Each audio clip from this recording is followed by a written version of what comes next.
Well, a very good evening, ladies and gentlemen. Welcome to another Flight Date Sim live stream. Today is the 25th of August 2026. It's 6 minutes past 8 here in the evening in the United Kingdom. Back in Microsoft Flight Sim 2024 for another flight in the recently released world update. Local Legends Boeing 707 from Any Builds and Working Title. Now, our last live stream was about 10 days ago where we flew this aircraft for the first time. Massively impressed with the add-on, albeit we had a few issues on the approach trying to manage the speed with full flat, full gear. It was still holding the speed on the ILS. Now, I've done some tweaking with the sort of default loading tool to actually manage to get the passengers and cargo on board. I'll talk about that in a short while, where it now actually matches the flying plan, so hopefully that will improve things. But anyway, I'm looking forward to flying in this aircraft again today. We're going to be flying from Lisbon. Here's the MKStudios scenery, because my friends at MKStudios has also sent me their just recently updated and released today Tenerife version 2. So we're going to be flying here on this 2-hour flight over the Atlantic at night. It's going to be a beautiful sunset, nighttime approach into Tenerife, and then we'll turn it on to daytime, showcase the scenery for MKStudios. Massive thank you to them, they're always very generous sending me their sceneries over. Anyway, I've been a busy boy. I'd like to announce, as I did do on YouTube community posts, that the birth of our second child was all good and successful just over a week ago, which was why I've been away for almost a week and a half. So I'm now a father of 2 children, a daughter and a son, incredibly lucky and blessed, and my wife Jo's doing absolutely fine, as is the little boy. We're all here at home. It's been absolute manic, 2 under 2, a complete change of lifestyle. However, we've got some support this week. We've got a family member, my great auntie, is staying with us for a couple of days, so it gave me an opportunity to stream tonight. So yes, very excited to be back with you virtually this evening, and I go back to work end of this week as well. Anyway, as I said, this is MKStudios Lisbon scenery, live time, live weather, looking beautiful here with the city in the background. The scenery we've flown in and out of several times. VATSIM, we're online, and there is ATC here today. You can see a number of TAP aircraft on the maintenance and engineering here.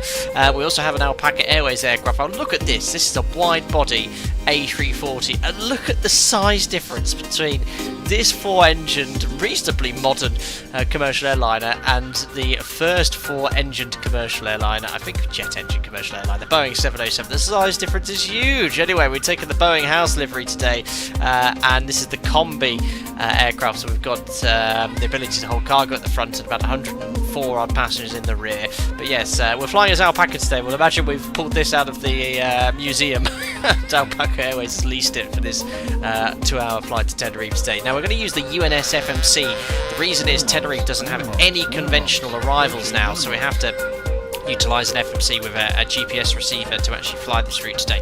So that's what we're doing. Anyway, let's head towards those aircraft. I've not even seen who we have in chat today. I've been too busy talking. Hello, firstly, Felix, 9 months as a member. Cheers, buddy, 9 months. How well timed. Congratulations to both you and Joe. Thank you very much for your kind words. Pencil Plane, thank you as well indeed. Alpaca Airways has gone downhill. What do you mean? This is a beautiful aeroplane. We've got to invest in any sort of aircraft here. Ruben Schwartz, good day to you. The Piddly YouTuber, congratulations on the new arrival. Glad to hear all is well. All is very well, my friend. Thank you very much. My goodness. Two children under 2 is a complete change of everything you know is out the window, but we're doing reasonably well, and we're very lucky that our son is very healthy. He's feeding well. He's just up every 2 or 3 hours at night to feed, but that is what it is. Finn HYT, I believe, around, and congratulations to you. Wonderful news. Glad everyone is healthy and okay. Enjoy another pilot's license to fun. Oh, don't talk to me about that. Itch it, scratch it. And Tesca 30, thank you. 80 months and 92 months respectively. Incredible amount of time as members. Thanks, guys. Congrats on news of the new arrival to the family. Good luck for 202. Tesca, I think you're one of my oldest members here. You've been to 100 months. Congratulations, Captain. Welcome aboard, little one. Wishing your growing crew lots of love, health, and amazing adventures. Cheers, buddy. Rob Hart, how many type ratings do Alpaca pilots need to have? About 40 or 50. Hope you're doing well, my friend, the Reverend. Chris Scott, congratulations on the new family member. Thank you very much, buddy. So of course, Alistair Ray, you're quite right. The British Comet was the first 4-engine commercial jet airliner, but had some issues, yes, with those original square windows, of course. Anyway, who else we got here? Spitfire, RF100, Mr. M3 Curie, wow, and Pozkill, good evening to you. Also, my YouTube channel now I've surpassed 100,000 subscribers, got verified, so I now have an official tick logo. So whenever I comment or write in chat, or you look at my channel, if I put hello here, I have an official tick next to my name to show you I am the official OG Flight Tech to Sim. And there we are. So yeah, very good. What else have I got to talk about? One more thing before I start. Moser, I'm sure you've heard of before. They make lots of peripherals for primarily sim racing, but they've really extended into the flight sim market. Today I received a package from them. They're sending me pretty much every single part of their flight simulator packaging now. I'm really excited to showcase all this stuff. I've got their quadrant now, their rudder pedals. They're sending me their yoke with force feedback. I've always been stood on the fence with force feedback, but when Moser told me that they've actually worked directly with PMGG to sort of simulate things like the elevator field computer in the 737, the simulated aerodynamic loads, and the way this thing moves, I'm really curious to see what happens. So yeah, I'm really looking forward to showcasing that. I'm going to make some reviews of these products and hopefully switch all my flight sim equipment over to be using Moser in the future. Anyway, let's stop talking for a while and jump into the cockpit of this beautiful Boeing 707, exactly as we flew it last time. We just got this changed livery here, and yeah, we're going to utilise the virtual flight engineer, and because I've loaded in the operational flight plan via the Microsoft Flight Simulator tablet, the flight plan has got all the waypoints and it's actually preloaded it in the UNS. There's literally nothing I really need to do apart from run the virtual flight engineer checklist, brief the taxi and SID, double check the performance. But the issue we ran into last time was, if you go here to aircraft, the Boeing 707, to sync the zero fuel weight and fuel correctly, you have to use the default Microsoft Flight Sim Flight Planner. You have to go to payload and fuel.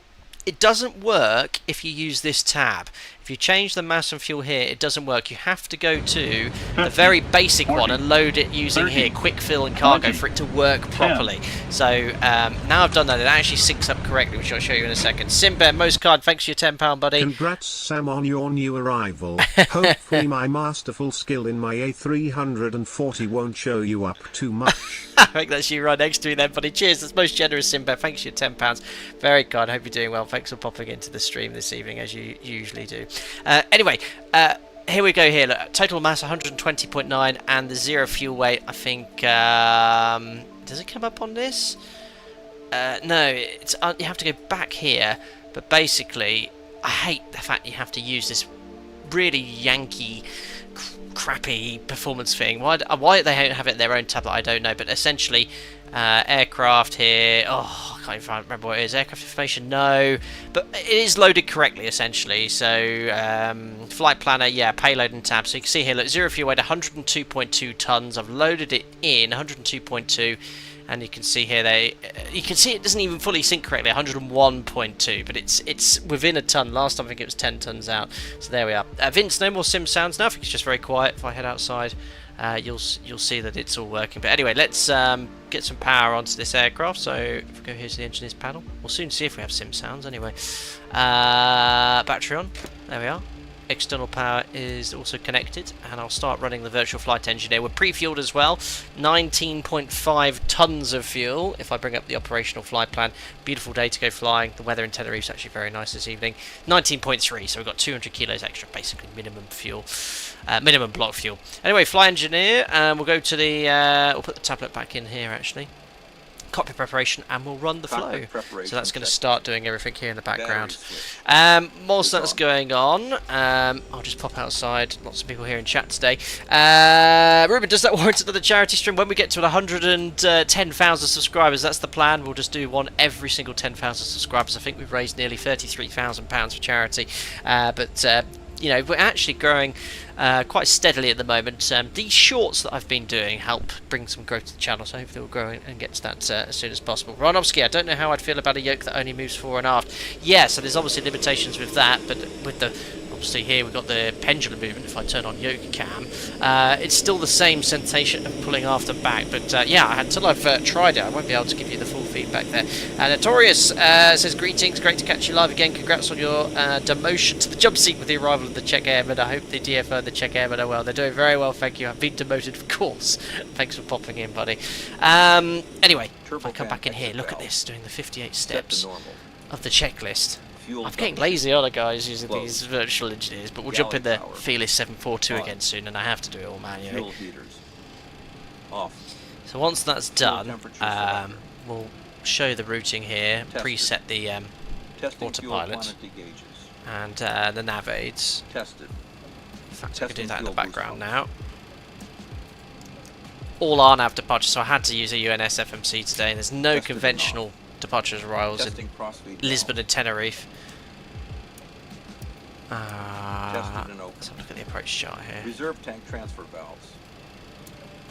Just put that for a second. Engine 2 and 3 hydraulic shutoff. Unusual to be on runway 20 here. Engine 2 and 3 hydraulic pumps. On. Yeah, 210 at 10. Checking hydraulic pumps. Good evening, William Bosch. Hope you're doing well. Tested and off. 4 more steps. Engine bleed air switches. So here's all the engineer panel work. Valves. Open. Crew oxygen. 100%. You see, look, he's testing it all here. Cockpit preparation checklist. Completed. Amazing. So the cockpit preparation checklist is complete. So he'll fully configure most of this here. I will do a few other extra steps here. So I'm just going to guard the emergency exit lights. The lighting is all configured and set for me. As it's going to be a night flight, I'm going to start turning up the lighting here. I've never seen so many lighting controls on an aircraft before. They're all quite spread out, but you've got essentially... what is it here? 1, 2, 3, 4, 5, 6, 7, 8, 9, 10, 11, 12 rotary knobs for the various lighting controls there, but I've turned up a few things. We'll get the weather now via the ATIS. We can tune that in here on VPilot 124155, so that's now active, and we'll see if it's coming through on voice. I don't think it is. No. No ATIS on voice, unfortunately, so I'll tune the ground controller on standby. 121755. I know why it didn't come up on voice. I'm using VPilot to try and change the radio frequency, but it's not actually doing it. I'm gonna have to do it here using this knob, annoyingly. So VATSIM using this is going to be fun. 124 155. Oh no, hold on. Wrong. Wait, is that actually tuning? 124155? No, it's not tuning it at all. 15. I think that's about 155 there, and then 124. This is the ATIS. 124155. Maybe it's not coming through on text, but it's definitely on. It's tuned on VPilot. I'll try ground 121755. It's so fiddly. 75 11755. Okay, so that is now tuned to ground. I wonder if I have to turn the volume up. It's about 105 today.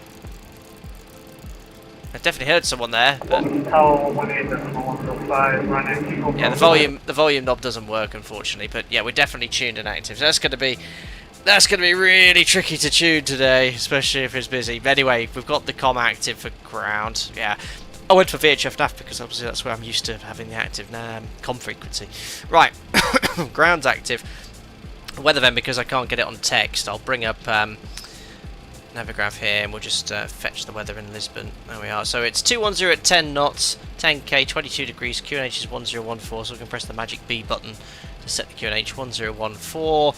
And if I get the actual ATIS on text, network, ATC, there we are. So information, Mike, runway 20, expect position uniform for departure. Secret 509, push start approved. What are these arrows? What's these arrows? Can anyone tell me what Navigraph these arrows are, which I've never seen before in my life? No, we're going to request full length here, just because of 707 for departure. And what else does it say here? Takeoff available distance 2,400 meters. Available for pushback after landing. Vacate hotel 1. 210 at 10. Oh, we might be okay. We can check the performance in the performance calculator to see if we can go via uniform. Just don't want to go off the edge of the runway today. No, no one here has seen those lines on Navigraph. No idea. What's caused that? Airport Skill 245, If I Pushback turn South that off- approved, facing west on Whiskey. Live traffic, there's no overlays here. I've absolutely no idea what they are. But they just seem to be really sporadic. Lisbon ground. Who knows? Someone's job today is to find out what they are. Anyway, got the weather information. Airport Skill 1906, Lisbon ground to low taxi We'll get the vehicle. SID clearance. We're Quebec, expecting and Volvo Whiskey 1 Hold short to Alpha. Tango, and the stop level we're expecting is flight level 100. So I can preset that here. Hold short of Alpha, Portugal 906. Alright, so flight level 100, I'll set that to 10,100 until we get our clearance. So then, this UNS, it's okay. It's pretty basic in comparison to, say, the one by Emmy parent in the FlyJ Sim series, the 732 and the Dash 8, but it does work. Latest database installed, accept. And if you go here, you'll find that I've fully synced up my flight plan prior to the start of the stream. There's no VNAV function, it's not modelled. If you press it, it just says not available, so we've got to work out how to send manually. But it will have all the lateral navigation for you, and you simply switch this to nav, the autopilot to nav, and it will follow the FMS routing. But it's even pre-selected the SID, look, the Olvot departure via Nevto 703, 716 Ligra, then Olvot. Rest of the routing. It's over the Oceanic... sorry, it's not in oceanic airspace, it stays out of Santa Maria. This is one of the domestic sectors that we typically fly. I've flown over this domestic sector more times than I've had hot dinners via the Combo arrival, Brick and Araco. It's an RMP, RNAV, sorry, Star and SID. So yeah, lovely routing, but it's all coded and all correctly loaded. The fuel is in pounds. You can't put in the zero fuel weight gross weight manually. You should be able to. So essentially, I'm not going to use this today. I'm just using it to essentially route with the distance and lateral navigation. That's all I need it for. Right then, so that's that. I think you can even do RMP approaches with it, which is pretty cool. But yeah, you've got GPS available. The AMP is 0.02 as well. Right then, so that's done. No SIVA, unlike I can't do SIVA cam. Every single SID and every single star into Tenerife. Look. RNAV, RNAV, RNAV, RNAV, RNAV, RNAV, RNAV, RNAV. So yeah, INS is not approved to fly RNAV arrivals. It's RNAV 10 or RNAV 5 only. Anyway, that's it. Performance-wise then, let's see if we can take this intersection departure. Oh my gosh, GSX.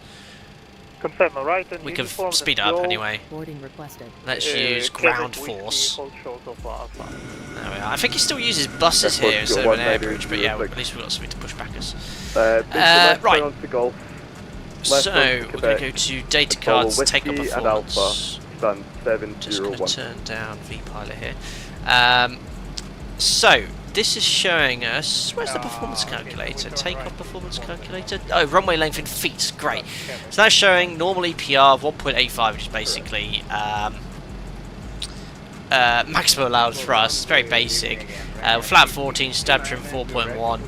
Dump time. No one knows. Speeds of this. Minimum runway length is 7,193 feet. So what's that in meters? Exactly, it is 2,192 meters, and the ATIS was saying, if I bring up Navigraph again, that for the uniform departure, if I go here, departures, hey? Oh, that's Tenerife, that's one. Hey, no departure. What? Oh yeah, that's fine. Yeah, so information is takeoff available 2,400, so we can do it. We are ready for pushback. And if I remember rightly on my test sector earlier, this thing still takes off in an absolute rocket, which is more than enough there we need. Chris, we really need to fly the 707 more. Well, yes, I plan to, and hopefully we'll get a few more updates soon.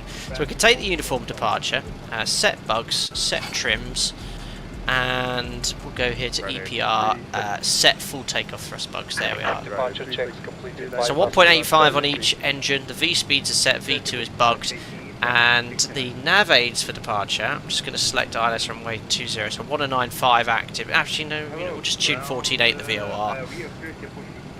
So 1148. Whoops. So fiddly. 148. Cool.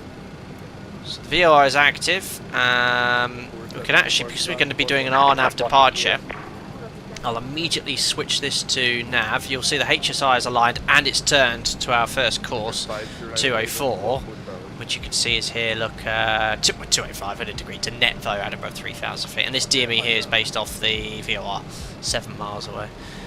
I think. I'm pretty sure that's DME off the tune VOR. Alright, cool. So, we'll run the next set of checks, which is the before start. We'll get our clearance and then brief the taxi and sit and get out of here. Is on. Emergency exit lights. Cam, I believe if you file I and then force SimBrief to use only VORs for the routing VATS at Madonna VAT, next flight, good stuff. Yeah, we'll try that. Fortunately, like I said, this is over the ocean with our RNAV arrivals, but we can try that on a different route. Slave. Instrument source switch. I wouldn't really struggle about this flight today. Attitude source switch. Set to 1. So Accuracy's actually got to slave this to magnetic north. On. Transponder altitude reporting. Set to 1. Weather radar move. Set to standby. So that's turned on. Yaw damper. Checked and on. There's a switch Window for on. heat. Set to low. Engine start levers. Cut off. Parking brake. Set. Rudder and aileron trim. Free and zero. Checked all that. Fuel boost. That's pump such a chunky rudder trim. is set to on. Good evening. Crossfeed selectors 1, 3, and 4 is closed. Welcome on Crossfeed board. selectors. You can see the similarity to the Felis M42. Galley power turned off. Start Hello. pressure Hello. available. Wheel well light set to May I off. see your boarding pass? Beacon and navigation lights Good evening. on. No, we'll turn that off manually. Because I don't want the beacon light flashing straight away, because all the boarding crew will go everywhere. Not using the air bridge, just boarding via the stairs and a bus. Fair. So I'm just going to turn the beacon light May I see your boarding pass? off again, because we're not quite ready for the engine May I start. see your boarding pass? Next is after engine start, so we're pretty much ready to go. Sidmate, what's your cruise speed? Mach 0.84, I think we're filed at today. Let's have a look here. 0.82, sorry, 0.82, I might go a bit quicker, 0.84 or so. How does VNAV exactly work on the 737? How long do you want it? 2 or 3 hours? Good evening. There we are. Poscal says she wants to see your boarding pass, Captain. Yeah, I've got mine. Good evening. Ben, I'm right to learn the 742, not really something I've done before, so should be exciting. Oh, well, the Phillips 742 is awesome. Right, we'll get our clearance. There's the passengers and cargo being uplifted. We'll imagine we've got Bucalau and Pastel de Nata on board and some port. Going to Tenerife. I don't know if there's any flights between Lisbon and Tenerife. Excellent. Now, because I was a bit late with GSX, I'm just going to tell it to hurry up. I think if you press that, yeah, complete now. Boom. There we are. And all the some suitcases not on board, but never mind. It should hopefully close this door. Right, we'll get the clearance and then we'll brief taxi to get out of here. Pig of a plane. Oh, she's old school. She's beautiful. Right, let's just check volumes. Correction, via uniform taxi to holding point uniform 5. Excellent, we are able to By get uniform departure. taxi, uniform 5. Speed with 5. I think if you don't say anything, they'll anticipate that you are available via uniform. Perfect. Let's need a pen and paper. Let's do it. Information. Was information Mike? Just double check. We did copy the weather. It was information Mike. Lisbon ground. By Dard Alpaca 707. Stand 145. Information Mike. QNH 1014. Departure clearance to Tenerife, please. Alpaca 707 Lisbon ground, hello. Information Mike, QNH 1014, cleared to Tenerife. Ulvot 1 Sierra departure, squawk 1152. Cleared to Tenerife, Ulvot 1 Sierra departure, squawk 1152, Alpaca 707. Alpaca 707, read back is correct. Perfect, so we've got our clearance, squawk 1152, transponders here by Jim's knee. Speedbird 509er, continue to Uniform 5 and contact Lisbon, control 125.550. and he's given us a different SID. Continue to Uniform 5 and then contact 125.550. It sounds like a speedbird pilot. Old Old bod. Oh no, it is the old bod 1 Sierra. Perfect. I thought it was a 1 Tango that I'd filed. Perfect. Old bod 1 Sierra. Amazing. Just double check that's in the FMS. You too, bye bye. Ligra. Lisbon ground, hello, Alpaca All 11 X-ray, Fox. stand 144 with PDC, request push. Excellent. So we'll let Simbear go Alpaca first. 11 X-ray, Nevto 703716 Ligra, and then Olvot. Perfect. Happy with the routing. Happy with the restrictions. Climbing to flight level 100 on the flight plan. So 100 is set. The transition altitude is 4,000 feet. Right then, taxi then. As mentioned, we're going to push back to face north via Alpha Uniform, and we can depart via Uniform, and we'll just advise him. We'll just need 30 seconds on the runway to stand the engines up. Right then, we'll tell when to push back, we're ready to go. There's a horrific Airbus A340 from Simbear. Right here, 3629. It's going to be a beautiful sunset though, as we head over to MKStudios Tenerife. Via Zulu, Mike. 707 had an MCDU, yes, retrofitted, I guess, to UNS, and like it is to all the old Boeing jets, but we're just using that today because of the R&M arrivals. First time I've actually used a modern avionics suite on such a classical aircraft. Right, I've done that checklist. Yes, better push back. We better till it. We're ready. Prepare for pushback and departure. Oh, that cargo door. Oh my gosh, that was very quick. Is it ready? Alright, perfect. We'll wait until Simbear's finished their push. Go there. Cool. Mr. Anderson himself, hope you're doing well. This is so cool, very nice. It's awesome to fly the Boeing 707 on VAT7 modern aviation airways and routing. And here we are in this old dinosaur, thankfully with a virtual flight engineer who's manipulating the panel. And there we are. Flight is full. Got a nice wing view there, wing view here, and we'll try and record the replay, which I failed to do last stream because I was so busy having so many issues with the approach. I forgot to start the replay tool. Anyway, we should be we'll make sure I have sufficient time today. Alrighty. I've got another aircraft developer in my inbox. Loads of stuff that needs to fly, but I've just had to say to anyone that's requesting reviews, just stand by as I become a father of two and a two. Yes, we've got a busy back to work as well this week as well. A very busy roster, so it's going to be busy. But I'll always do what I can in my spare time. But yeah, as I said, hopefully some Moses stuff coming out soon. Do you think the 737-200 has the same cockpit as the 707? It's pretty much identical to this entire 737 series. It's sat here. It's the same fuselage. I mean, look at the front of it. It's a 737 essentially. It's the same common fuselage design. Narrow body 4-engine jet this is, compared to that wide body A340 in the background.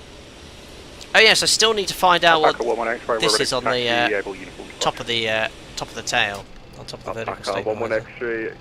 Taxi holding point. Cheers, Short. Hope you're doing well. Good evening. Via Alpha and Uniform.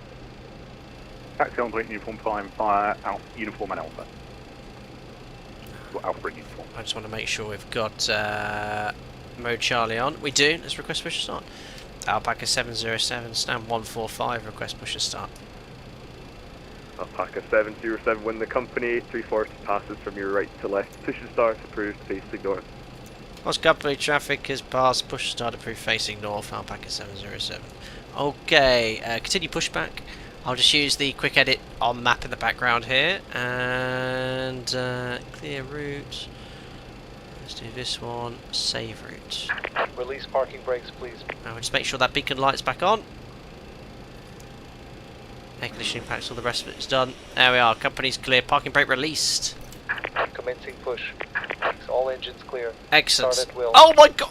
Where am I? What? What goes on with my streams these days?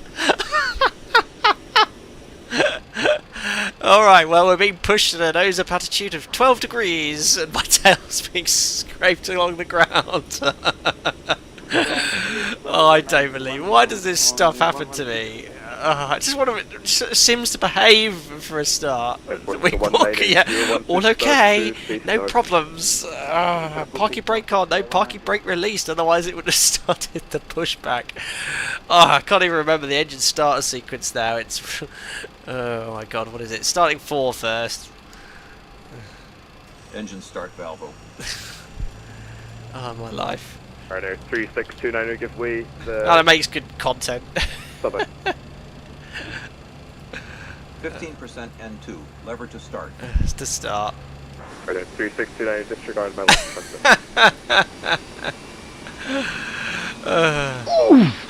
Ren S69. Well, this didn't happen. I'm like, oh, there we are. Perfect. Good as Right there, new. 369, don't worry. I didn't even know what happened. Just continuous move. Fixed. Copy that, Ren S69. What's that? Alpaca CGP 11 off. X-ray contact Lisbon. I hope not. 125.550, bye-bye. Anyway, 125.550. Starting on Alpaca, number 3. 11 X-ray. I think it's 4-3. Engine start valve open. 1-2. I can't remember the sequence now. I need to get the manual up.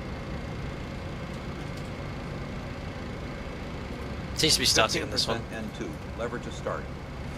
Good afternoon. What the hell?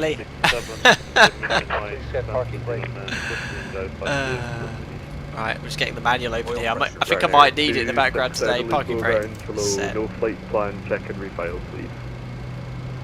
Starter release. Don't worry. Perfect. Right, where's the checklist? Here. 50% N2. Lever to idle. There we are. Right, what's the engine start sequence here? Exterior inspection, Right now, pre-flight. 276, the flight plan has came through, advised when you're ready Text for your clearance. procedure. Oh no, it's 3421. Never mind.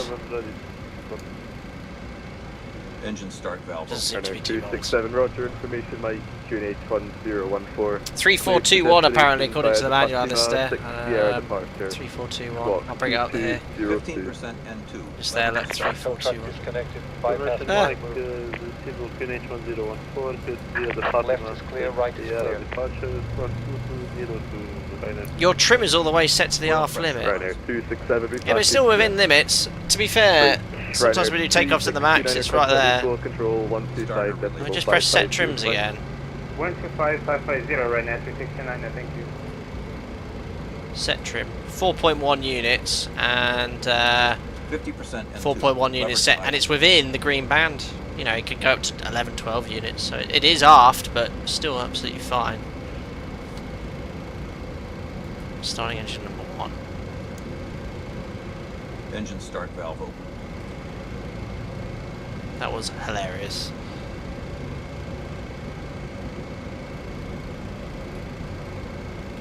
Fifteen percent N2. Right, Lever to starting start. engine 1.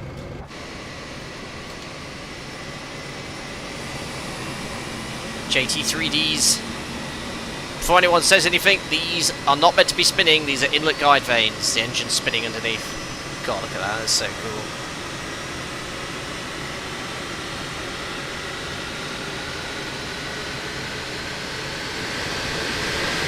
Just realised the sim was turned down quite low. There we are. Very cool. Alright. Oh. Yeah, I was going to say, I thought it was a bit slow to speed up, spool up. Alright, all in limits now. 4 good starts. Let's do the after start checklist. After start checklist. Engine start switches. Airport Open Control guarded. 1 taxi Engine holding start point levers. uniform 5, There's, Set to The A340 taking off. Golf, AP bleed valve Tango and is uniform. closed. Engine generators. There we are, IDG's coming online. Trying to find the engineers panel. Essential power selector. Set to 3. Engine 2, 3, and 4 turbo compressors. Turbo compressors. Started and checked. I don't even know what they do, but Galley look at this. power. On. Amazing. Fuel boost pumps. Is set to on. AC auxiliary pump 2. On. We've got enough fuel, I double Hydraulic checked. pumps. checked and on. Interconnect valve off. Air conditioning is set to on. APU master switch off. Doors verify closed. Don't even know what the lights off that. After start checklist completed. Amazing. We'll do the get taxi clearance, and then we'll do the taxi checklist. Actually, don't bad. Just run that quickly here. It's only a few steps. 14 steps. Takes Taxi ages. checklist. Loads to do. Taxi lights set and on. There's a red light glowing in the cockpit. Yes, Central red light's power supply. used because Set it's to 3. better for your eyes at night Control time. heat. On. Transponder is on. We still have a red light here in the Speed brake 737 NG Full Max. forward. Galley power is on. Fuel boost pumps is on. Nice checking those boost pumps. Fuel heaters set to off. Flaps set to 14. Links the Foxy, I think I know what you're on about. Stabilizer Yeah, trim. do need to set the altitude. Set to 4.1 units. Altimeter set to 104. Taxi checklist completed. Perfect. 33,000 feet for the cruise is set. There we go. Alpaca 707 request taxi, and we're able uniform. Alpaca 707, Roger, taxi via Alpha, hold short of uniform. Taxi Alpha, hold short uniform, Alpaca 707. Alright, taxi lights are all on from the virtual flight engineer, and we can now release the parking brake. We are moving forward on our own, under our own power. Let's go. Just take a little bit of thrust to help it go.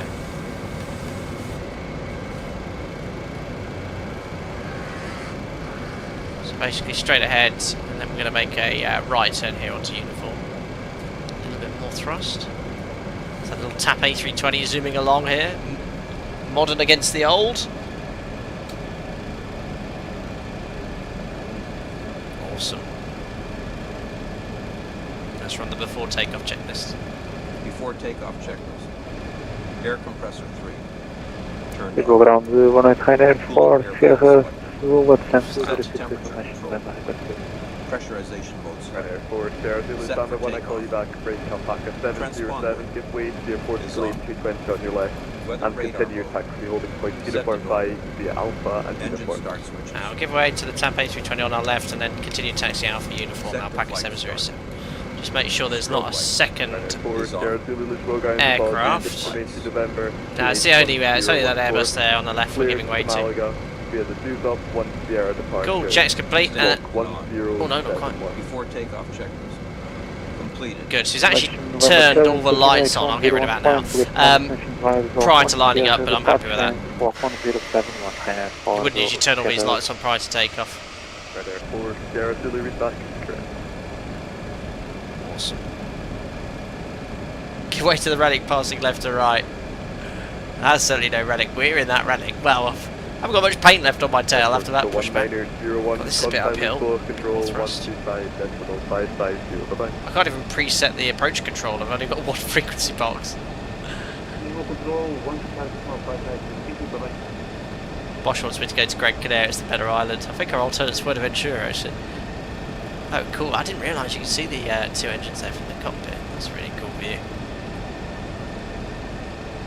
There's a Rhino taking off runway 20.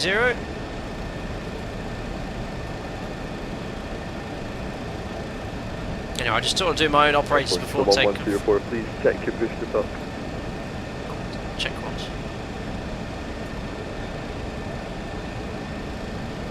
We're sort of up the top of the hill here. So before takeoff checklist sort of configs, good. Flaps, we have 14 green lights, stab trim set. It's in the green band, so it is on the ARF limit within limits. Takeoff briefing, so the engineers configured the Alpaca 707, contact Lisbon, control 125, decimal 550, bye-bye. 125550, Alpaca 707, bye. Let's just tune that frequency. Oh, that's good because that's the departure frequency as well. Gosh, I miss having a radio tuning panel. There we are. Line 3629 Lisbon. So yeah, it's going to be taxiing from uniform, taking off on the Volvo 1 Sierra. It's just a straight line basically, climbing to flight level 100, set on here in the autopilot NADP. I think it's 1 here in Lisbon. Well, Line 3629 double check it shortly. And any problems with climb runway heading 3,000 feet? MSA reviewed. So here's the Cat 2, Cat 3 hold point. No LVPs are in force, so these would not be illuminated. You'd have the red lights here illuminated. So I am going to cross this. In real life, you'd never cross illuminated red stop bar. But here is the hold point here for count conditions. Confirm it was Summer 3 Bravo arrival, Central Entry. Thanks, sir. After LPPT direct Summer. I'll let them know that we need 30 seconds on the runway. Portugal 1901, wind 220 degrees, 8 knots, show me 20, clear for take. It's been strobes on already? Yeah, strobes are on a bit early.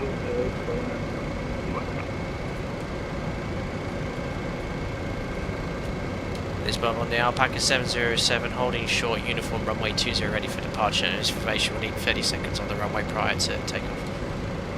Oop, I used the takeoff word, shouldn't use that. Hello, Roger, no problem, line for wait, runway 20. Line for runway 20, Alpaca 707. So again, stop bars would be extinguished, you'd never cross them. I made a big mistake there on the RT, you never say the word takeoff until you're cleared for takeoff. I should have said need 30 seconds prior to departure. Anyway, cleared to line up and wait only. So MCP, there isn't one. Sort of down here, it's sort of set to manual, that's what we want. Transponder, I don't think this has one, but no it doesn't, so it's on. Strobe lights are on, waiting for takeoff clearance. So we don't have we have a transponder. We don't have any TCAS. That's my nose wheel turning anyway.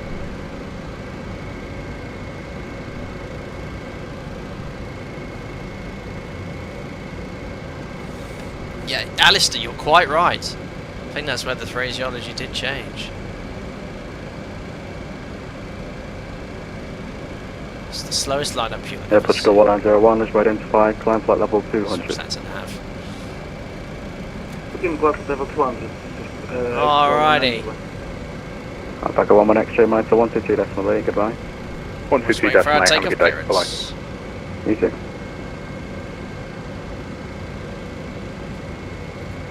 Very cool. Please control, good evening. Please for 7 closing. Go, let's go near there. We just need to get our takeoff clearance. Sutherland, does anyone know how to import profiles? Sim brief. I downloaded one off the flightsim.to website, after Charlie Sierra, direct to Pulu, which accommodates this combi.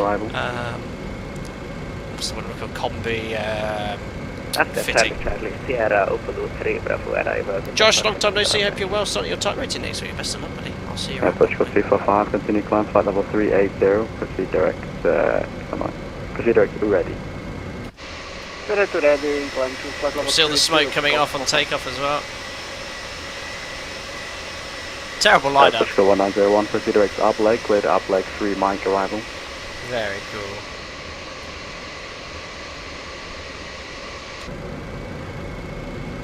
I'll take him out. Perfect timing, just ready for takeoff. That's it, buddy. Should get the clearance very soon. Same burning fuel. 707, wind 20 degrees, 8 knots, show me 20, clear for takeoff. Wait, 20 cleared takeoff. Alpaca 707. Perfect. Takeoff clearance received. Let's go to Tenerife. Toes and chats. Direct up leg, cleared up leg 3 mic arrival. Get them up to around 60% M1. It's looking good, nothing's peaking up. Now setting takeoff power, holding on the brakes. My laptop's in the way of the thrust levers. Setting takeoff power. Okay, engineers now setting takeoff power. Right at 2 Golf Bravo, 1-1-2.8, goodbye. Takeoff power set. Power set, here we go. Brakes released at 1950.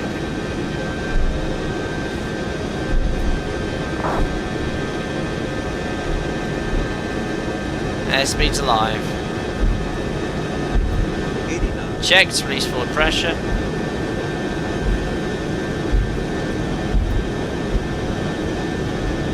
Yeah, that takeoff roll is definitely longer than our last sector.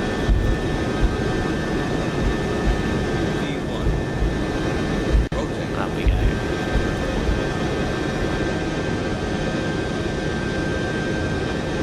And we're airborne. Perfect, gears coming up. So I'm just pitching to basically keep this white circle on that line there. Yeah, that's better than last time. It's about 15 degrees nose up here. We're still climbing around 3,500 to 4,000 feet per minute, but yeah, I think I've now definitely got the correct weight on board. I'm going to maintain V2 plus, I think this is 10. Bye bye Lisbon. He's setting climb thrust for me. Passing 2,000 feet. I'm going to treat this as NADP1, so just pitching down ever so slightly to maintain V2 plus 10. Lufthansa 8, Victor, descend 4,000 feet, QNH 1013. We can accelerate straight to 250 knots. Heading 4,000, QNH 1013. Book 250, there's 3,000 feet, we'll lower the nose. Beautifully smooth evening. About 1,000 feet per minute. Trim nose down as we accelerate. Oh, fantastic. With 477, descend flight level 250. Fantastic. Speed check. Select flaps up. Flaps up. Following this with the navigation, so a slight left turn here. 707 is identified, climb flight level 240, proceed direct to Ulvot. Climb flight level 240 direct to Ulvot. Alpaca 707. So just continuing to trim nose down to get to 250 knots. 350, proceed direct to Minter. This is where it gets a bit tricky. 240 sets. Approaching 250 knots. With 477, So start pitching up now to maintain the speeds. Direct to Ulvot number 6. Enter. There's the fly right indication for Ulvot. It's just, oh, fantastic. So pitch down a bit just to watch the speed look. So we want to maintain 250 knots. Ah, it's perfect. It flies like a big fat old 4-engine aeroplane. I love it. So there our wings level now. Into the soup.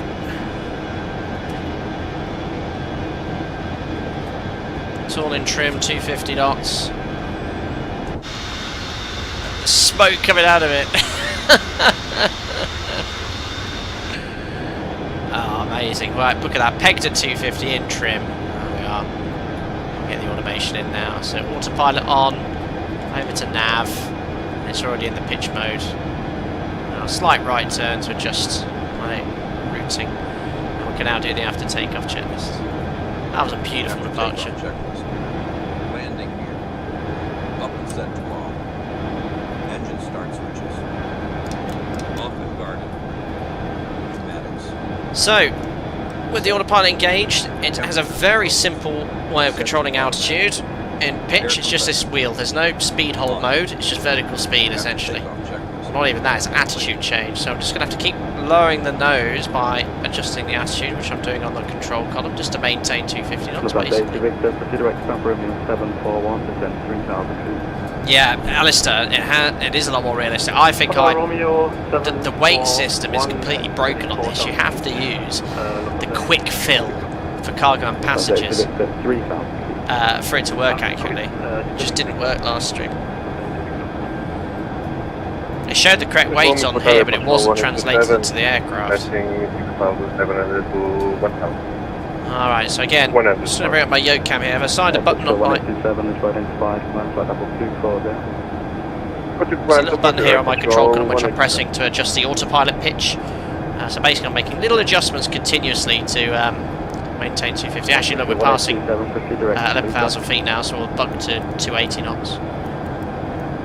Trying to start to ATC as well. So yeah, lower the nose using the yoke.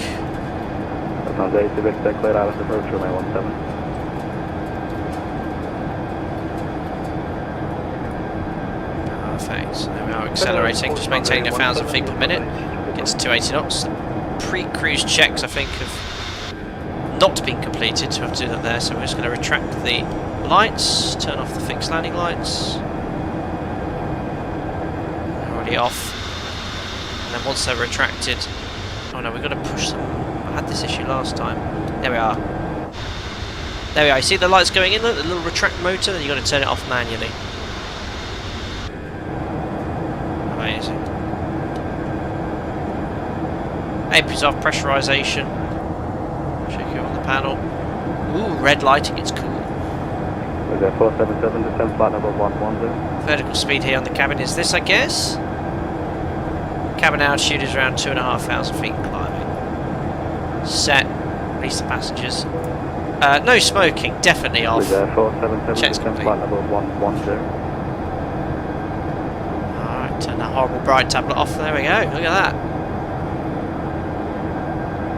So, oh gosh, look, I've got to keep an eye on my pitch here, so I need to start pitching those up to maintain this speed around 280 knots. So, just giving a few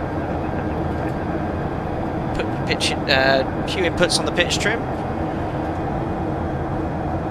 Beautiful. Wow, the light's off. Is that from moonlight? What's this light on the leading edge coming from? Oh, I've got wing lights on. That's cool. I don't need them on. Where's wing lights? They're not here. I'll try and find where they are. I've got the manual open in the background. Anyway, 280 knots coming back nicely. Make sure you set standard. Passing the transition altitude of 4,000 feet. There we go. VNAV Buff, open the flight deck door for the interested passengers. You could do today, and it's 1960. Wing lights second from right with other lights. I've got... thank you. Taxi out. Oh, look at that. That is a beautiful silhouette. Portugal 1901, taxi direct Papa Romeo 611. Bye bye, Lisbon. Oh, look, you can see me illuminated with the red lighting. That's good. So we'll do a nighttime approach into Tenerife, live time, live weather, but then we'll switch to daytime, have a good look at the scenery from MKStudios. Oh, look really, really cool, but it's lovely to fly this. 122, that's the way, goodbye. 122 decimal lane, facing ATC Alpha 707, good night. Perfect, so over to Uniolcom. Perfect. Yeah, Lisbon's quite a good airport for VATSIM. There's always at least a controller there, so it's good to have. Cap, such a beautiful profile view. It's an iconic view, isn't it? It looks really, really nice. Beautiful. Mr. Anderson, thank you very much for your donation. I think I don't know why it's not pinged up. The alerts are on, but it does this sometimes. Yeah, thank you very much indeed. This is Captain. Could we please extinguish the smoking lamp? What, in the cockpit? God, look at these red lights here. It's very it's like you're in a U-boat. It's very dark in the cabin. Anyway, yeah, we actually are serving Havana cigars today if you want one. Cheers, buddy. Thanks for your kind gesture. Sorry, it's not pinged up on the super chat thing. Alerts. This seems to work 50-50 these days. This has been quoting The Matrix there. Fantastic film. Amazing. So ETA, well, as the crow flies, that's showing 2206, but it's probably going to be. We're not going to do the full start. I'm going to show you sort of the typical arrival into Tenerife. Oh, gosh, I need to lower the nose, otherwise we will stall and die. But yeah, we are flying conventionally.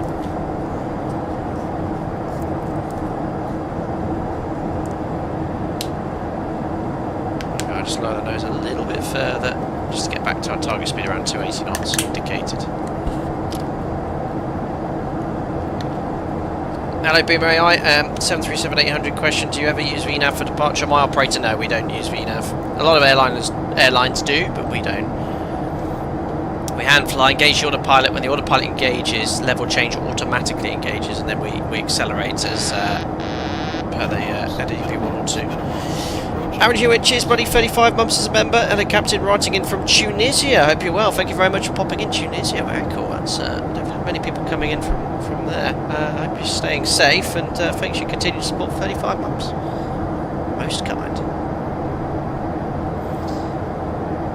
Yeah, the sounds on this add-on are really good as well, and obviously as we've accelerated, it's drowned out the noise of the engines because of the increased airflow. I hate this altimeter. No fault of working title.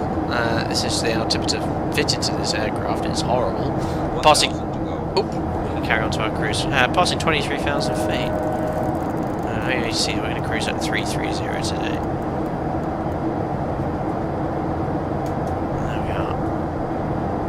So yeah, with this, the virtual flight engineer, he's manipulating all the controls on his panel. He's setting the thrust. This little green light's been added. This just tells you that the VFE is managing the thrust to control the EPRs and keep the engines within limits, albeit they are revving to 110% RPM, below the red line. It's quite hot, but the temperature's very low. There we are. It's a bit of a mixture of gauges. This shows pounds, but this panel shows kilos. So yeah, we've got plenty of gas. 90. Oh gosh, I think we're overfueled. Oh no, yeah. Wait, hold on. How come I've got much more fuel in tank 1 and tank 4? Sorry, tank 2 and tank 3 has got about 5.5 tons, but the wing tanks for 1 and 4 have 3. Hopefully he's paying attention. So I'm just going to hold this attitude. We've got a little bit above our target speed. As we climb, hold this attitude, the speed will eventually get back to the correct speed.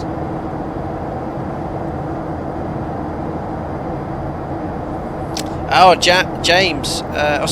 Jam Al Soto 5697. Yes, someone mentioned that last stream that this altimeter design was the a factor in these early control flight into terrain events. Yeah, it's not ergonomic. It's not easy to read at all. Oh, Simbear. Oh, sorry to hear that, buddy. A VT plus 10. Are you using active Sky Captain? No. The default weather in Microsoft Flight Sim 2024 is okay. There's no turbulence. Well, you can turn the turbulence to realistic, but it's rubbish. Too bumpy and too much influence on the aircraft. So I've turned it to medium. And I've not experienced turbulence in this sim for years. There we are. Chris Scott, you'd like to see a map of where we're going, of course. We've already got our clearance direct to Olval. There we are. So we're entering Portuguese airspace still, and then we'll go over to Casablanca, crossing over the Atlantic, west of Morocco. We've got, I forgot what it's called now, Porto Santo off to the right here, and Madeira, and then we'll continue on this star. I've flown into Tenerife about 100 times in my career in real life, and typically what happens, I've never actually gone over to Araco. You typically go brick, and somewhere if it's quiet after brick, they'll give you brick direct to Yakai, since they had the RNAV arrivals. It used to be a different point, I forget its name now. And then you only do this part of the star if it's really busy. Typically you get Yakai, and then direct to Ikafu, and then Ikafu vectors base length straight in. But if it's busy, they'll turn you westbound now on this point merge RNAV arrival. A bit cloudy over there. I have got a weather radar actually, albeit I don't think it's... the position of the thrust levers is terrible. I think Jim turned this on. It's painting absolutely nothing. And it's in norm. You can't move the tilt. I thought this was modelled. Again. Oh! I'll leave it in auto. Turn up a tiny bit.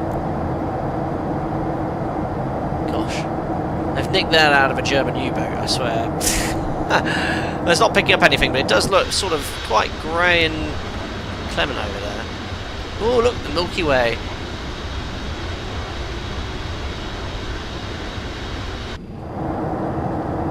Cam, does this FMS2 hold?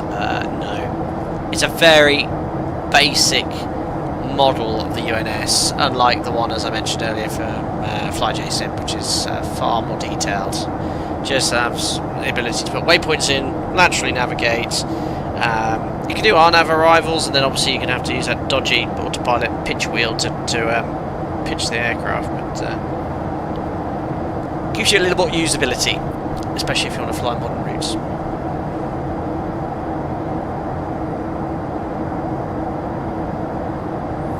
Richard Bolt, that type of altimeter was sighted in 727 crashes in the US. The first was United Airlines 389, turning into Chicago. The second was American Airlines Flight 383 in Cincinnati. Yeah, it's a terrible, terrible altimeter.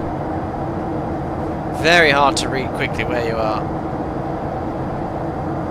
31,000 feet, past 62 to go. Speed's good. Mach 0.7677. We'll leave the thrust where it is when we level off, and then I'll slowly start reducing thrust to maintain Mach 0.84 today. 2 tons, latest and greatest dispatcher. Had to dispatch a flight plan from Fort Worth to Bismarck today with an in-op radar. Had to stay clear of CBs in Kansas and Nebraska. Nice. Our MEL is very restrictive. I'm pretty sure with no weather radar you can have no forecast en route CBs at destination arrival and en route. So yeah, you'd have to, you know, be very careful your routing. I once had it working, an in-op weather radar at the whole point turned on, didn't work, went back on stand because I did have forecast CBs en route. Went back, engineer fixed it and off we went. Very vigilant en route, but it worked absolutely fine. What to go?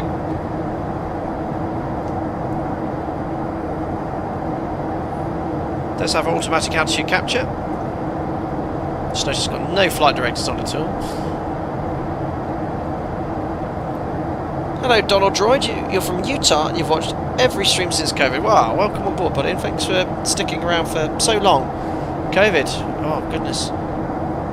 6 years ago now buddy. And my goodness, this YouTube channel kept me busy.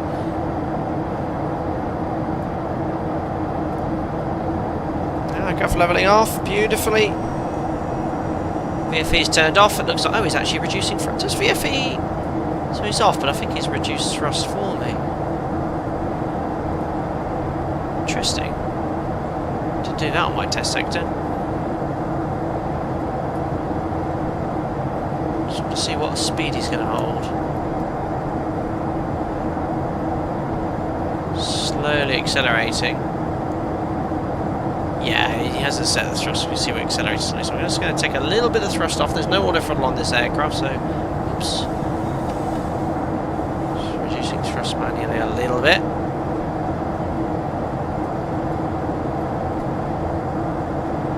MMO, Mach 0.88, amazing. A little bit more thrust off.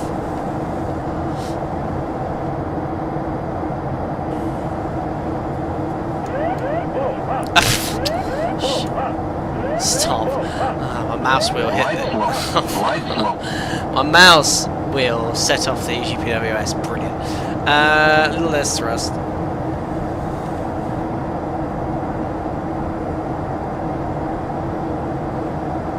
I think we've got it there. Mach 0.82. If it slowly accelerates a bit more, don't care. Parasitic drag will slow it down. Happy days. Gosh, that was a bit scary. The light illuminating there, it looked like the firelights were illuminated.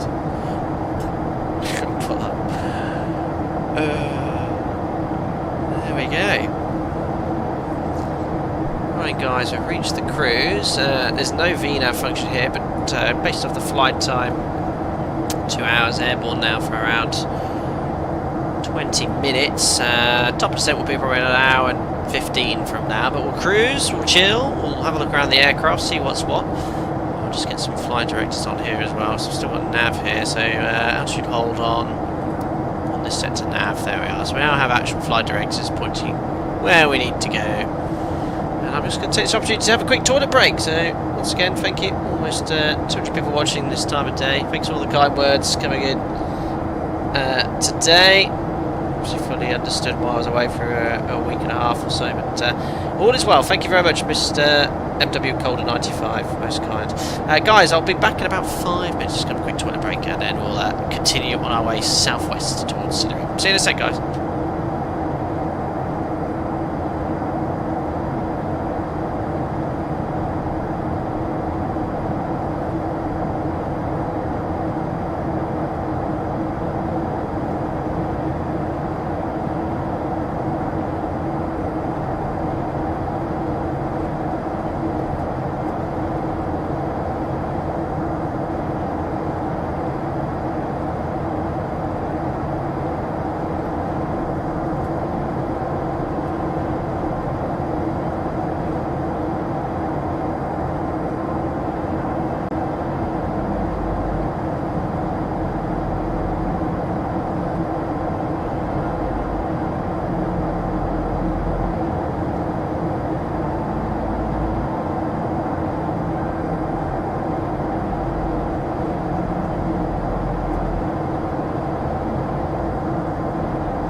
Thanks for the information, guys. Back here in the cruise. All looking good.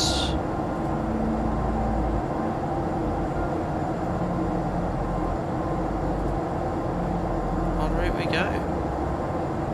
Just realised, I think I was meant to be speaking. Yeah, I've got a contact. I've got a contact me. Whoops. Oh, I got a contact me 9 minutes ago. Oops. My V-pilot was very quiet, that's why. Excuse me. 1288. 1289, sorry.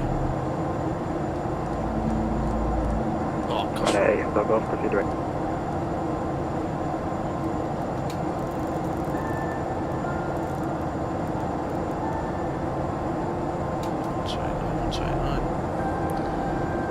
Hello, it's Boa Centre, Boa Tard. It's Alpaca 707, flight level 330, backs out. Alpaca 707, visual control, hello, identified. Perfect. A little bit of ATC, but then technically we're just outside of Lisbon airspace. We'd be with Agadir here. Tango, continue descent flight level 70. Awesome. Tiptoe, I love the background music. Yeah, this is part of the Epidemic sound pack. I use it in the cruise, relaxing and things like this. The deep focus sound pack. Pax 217, yep. Read to corner bro. What you're speaking to. Ginger's asking, do you speak? Not what I'm having. All stations visual control will be back in 2 minutes. I need to restart my computer. Oh. That happens. What was I reading there? I hope the forward lab is not up. No, it's all good. It's all good. Can't remember what I was going to say now. Completely lost me. Anyway, cruising nicely, lifetime, live weather over the Atlantic we go. This clock here is not accurate. Oh yes, you've got to wind it. I remember. It's like a posh watch, mechanical. There we are, I've wound it now. Should be good for a while.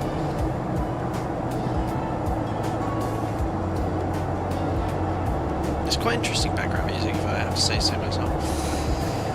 It's going to be completely pitch black as we descended to Tenerife this evening. It will be a very nice approach. Gosh, it's old school.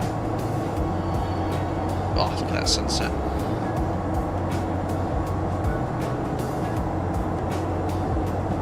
Beautiful. See the beacon there flashing down the window? Very nice.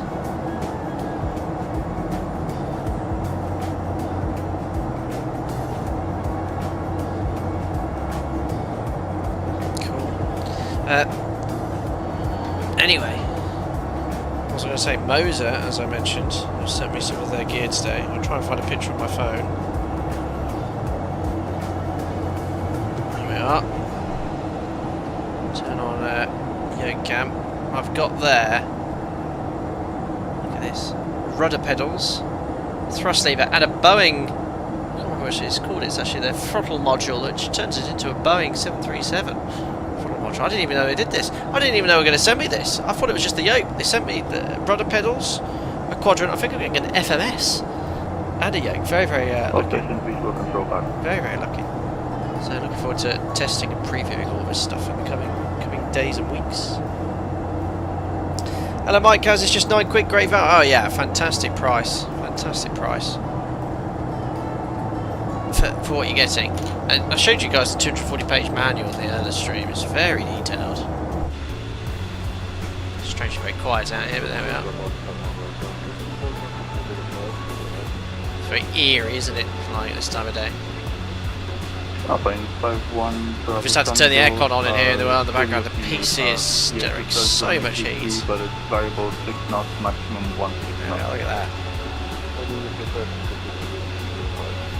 But is the one, is that the one V1 uses? I'm not sure what he has. Also approach runway 05.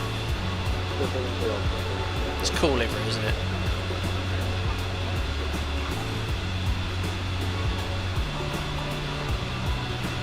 Very, very nice.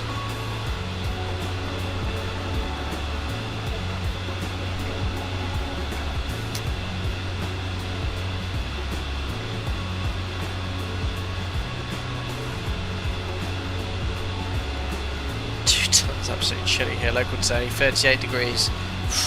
About 24, 25 degrees here today, but still with no AC. Joe and I have decided we're going to get AC this winter if we can. We'll look into it. It was just too hot when we had those days where it was nearly touching 40 degrees with no AC. Just too much.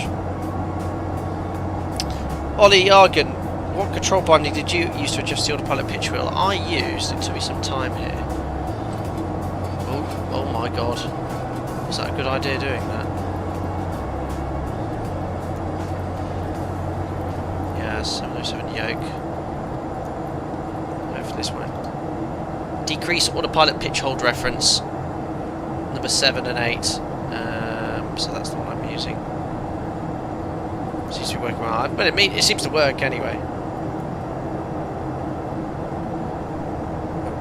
Guys, just be another couple of minutes. Just got Joe. Just give me 2 more minutes, guys. Sorry. Back in a sec.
Packet 707, monitor advisory 162.8, have a wonderful flight, bye-bye.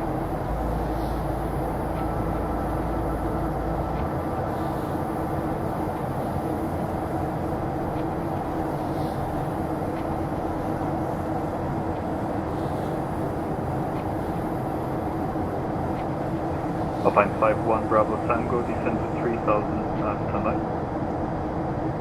Alpine 51 Bravo Tango, descend 3000 feet, QNH 1017, cleared RNP Alpha approach runway 05.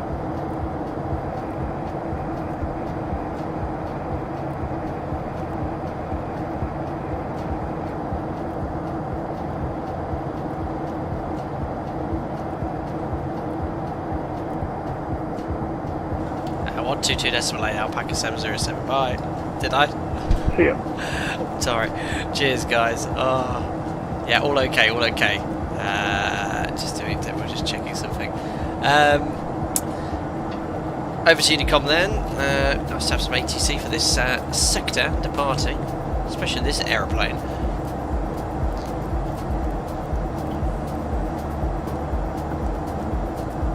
Perfect. Yeah, my goodness, the amount of time I've spent in this chunk of airspace in real life is bonkers. Albeit not in a 707, but here we are. Cruising at Mach point 8182. Might just actually add a tiny bit of thrust here because we're planning on 84. So what have we got here? Set about 1.82 is target. We're doing about 1.48. So it's just going to set about 1.5. Fuel flow in pounds, but in kilos there as well. Oh, so you got the actual pounds. Where's the little needle? It's here, look. So around £3,500 per hour per engine.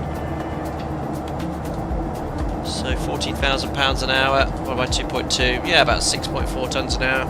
It's thirsty. It's very, very thirsty.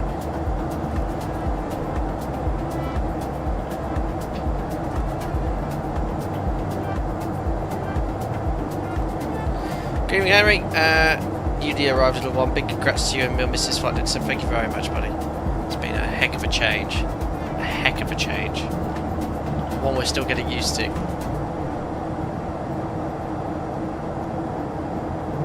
Oh, apparently Dolly Barton's passed away.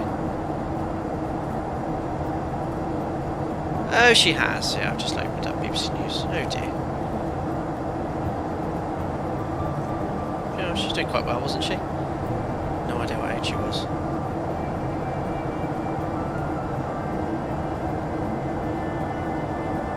Hello Fabio, don't worry guys, I was in Lisbon control making sure the captain was still awake. Yeah, sorry about that Fabio, I should have said I was nipping out. Completely forgot I was on about to.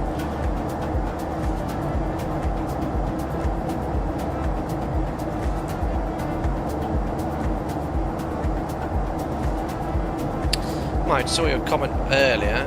Quick question, need to transport my sim by car.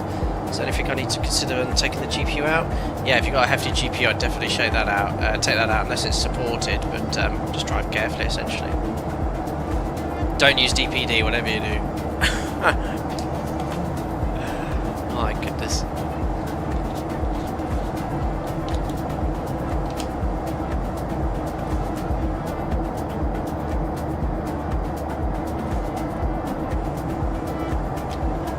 How old was Dolly Parton?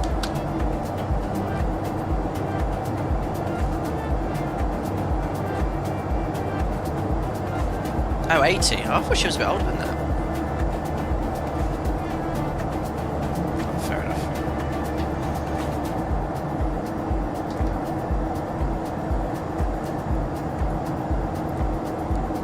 Beautiful, beautiful sunset.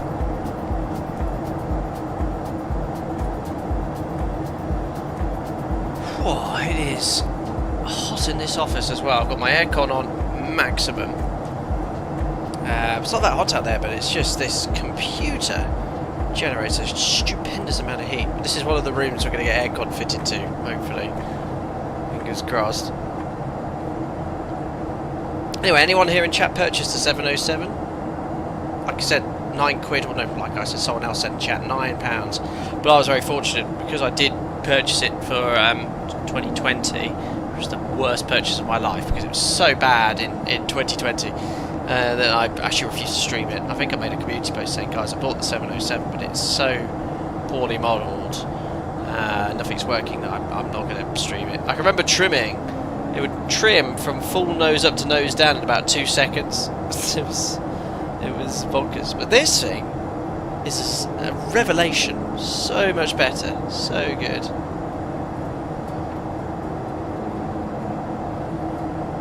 Oh look, last one, that's if someone's on the airway in the opposite direction. That happens like in real life. See the traffic crossing. We're at 33,000 feet. They are at, they're much higher, at 41,000 feet. A330 going all the way to Manchester. See if we can spot them outside. Easy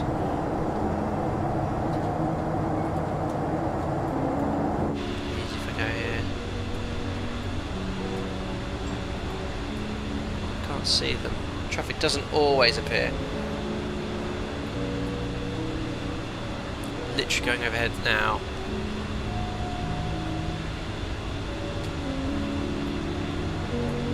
There they are. So cool. Much higher though.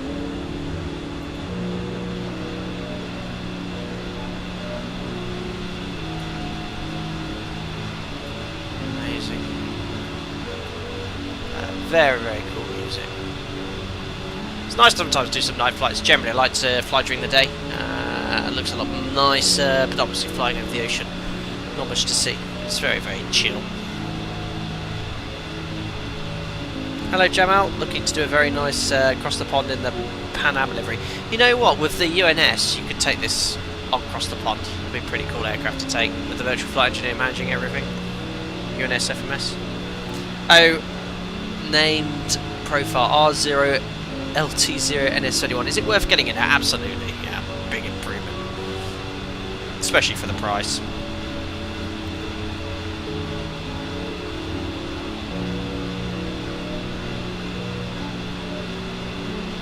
Harry, you bought it along with the new Berlin Tempelhof scenery. Perfect match. Tempelhof, isn't that the old shutdown Berlin airport? I remember doing the last VATSIM event before they closed Berlin. Is it Tempelhof, the old Berlin airport? Yeah, they closed it and then became well, Schönenfeld became Brandenburg, sort of merged into it.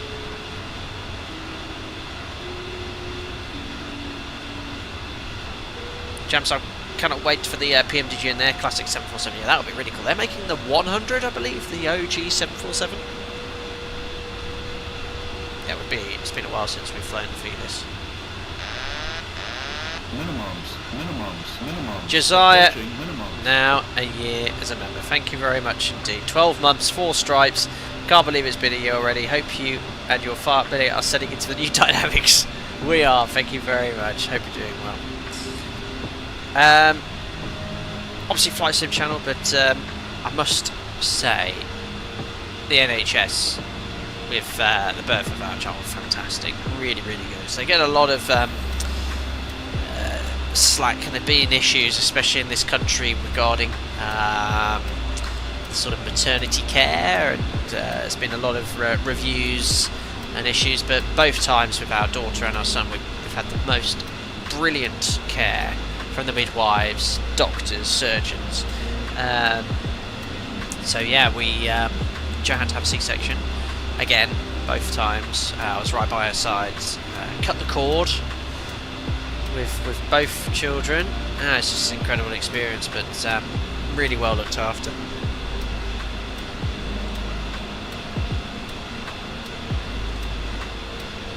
William, how often does it happen that a flight to be cancelled because it lost the departure slot due to problems issues? Very rarely. Very rarely a flight's completely cancelled. Certainly my operators, they'll do everything in their power to do it. If it means ferrying in an empty aircraft, they'll do it. I've never had a flight cancelled I've operated, ever, in 16 years.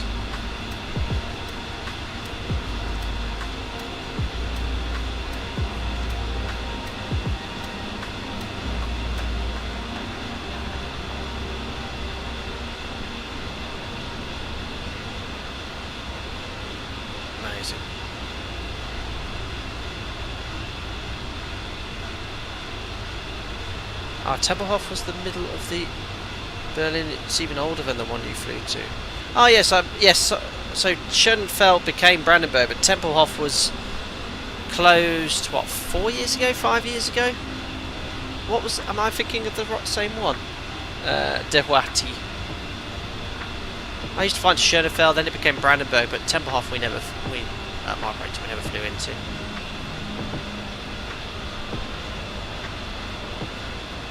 Without going into too much detail, Jabba Lifting. Probably right. It's verified. Have you ever refused an aircraft because you believed it wasn't airworthy? Never. Never. I've never had an aircraft that's airworthy. I had aircraft which had defects, check the MEL, it's safe to go. If it isn't safe, get it fixed. Or get an aircraft changed. Ah, sorry, Doer here. I'm thinking, what's the airport that closed 4 or 5 years ago, Berlin? I've completely forgotten the name. My apologies, Doer here too.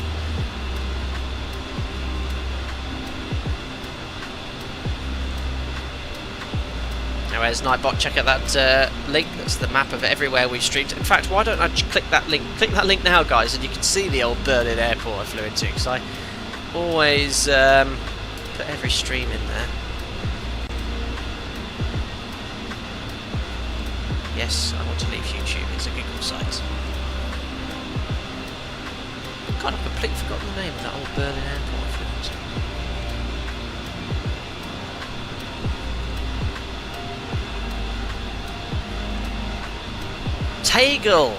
Tegel, not Tempelhof. Yeah, Tegel. Yeah, sorry, Tegel.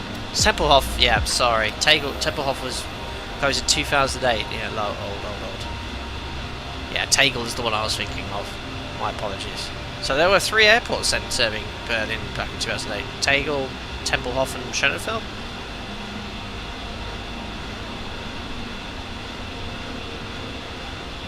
Cat, hope you're doing well. Always love working for the NHS. Could make more money as a sole, less bank, but glad my time makes a difference. Yeah, well, anyone who works in NHS, it's a incredible service. And the midwives work hard, long shifts, and when you're in a maternity ward, you know, you're sat in your room in your sort of ward. You can obviously hear all the other women giving birth, which is horrible. But you know, as a man, you're there supporting your wife, or your partner, or whatever. There's only so much you can do. But when you hear there's an alarm going off, because obviously things don't always go to plan. You know, touch wood, if we were to have any more children, we'd have another uneventful pregnancy and birth. But yeah, you hear these alarms going off where things aren't going to plan, and yeah, you've just got to be on the ball. Classic William Bosch. Meigs Field, yeah. He used to load up in the default airport, and it would be Meigs Field in, was it 2002 and before? Then 2004 you'd start loading off in, it was like a random flight in the middle of nowhere, north of Seattle, I think. Good times. Or was it FSX? Meigs Field. I think they made Meigs Field, haven't they? Isn't it on Microsoft Flight Sim 2024? You could download it. It's closed a few years back. Right next to Chicago, wasn't it? Harry, your dad was based in Tegel back when he flew the 300-310 for Lufthansa. Very cool.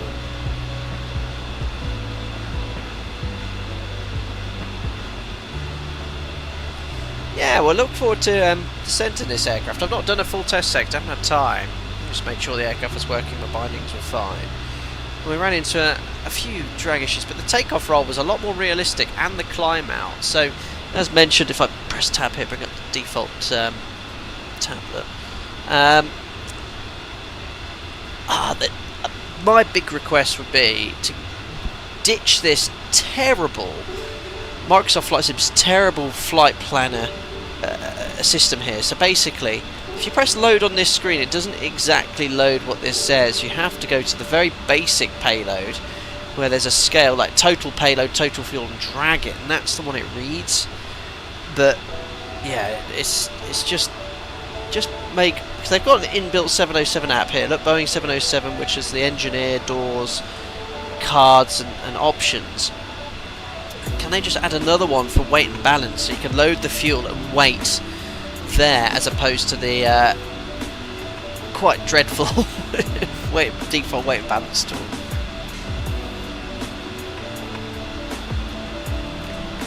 Ciao Pete Jose, got to catch a stream whilst at work. Cheers buddy, thanks for popping in. Almost halfway on this sector.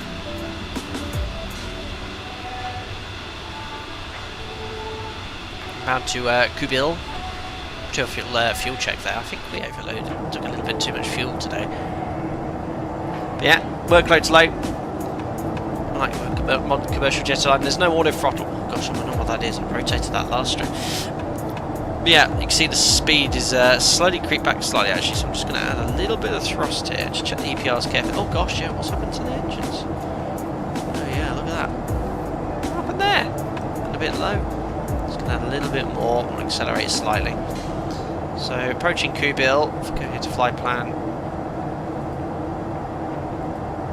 Oh, does it not give you the distance too? Just distance between. That's better. Kubil, 0 point there. Right overhead Kubil is just sequenced to the next waypoint Osdiv. So we'll do a little fuel and time check here. Airborne for about 50 minutes. Passing Kubil. 49 minutes, so about a minute late, that's fine. 33,000 feet. We should have 12.6 tons of fuel. I think I might have done something and overloaded the fuel, but we'll have a look here. This is in kilos, not pounds. Oh no, it looks about right there. Yeah, so 10 tons here. Terrible, horrible gauge. Yeah, that's 10,900, I'd hazard a guess. Sorry, 12,900. Terrible, terrible gauge. Fuel quantity. Yeah, we've got this 4 tons. 4 tons there. As long as it keeps putting fuel in tank 1 and tank 4, we're happy. Like I said, the engineer's up and about doing his thing.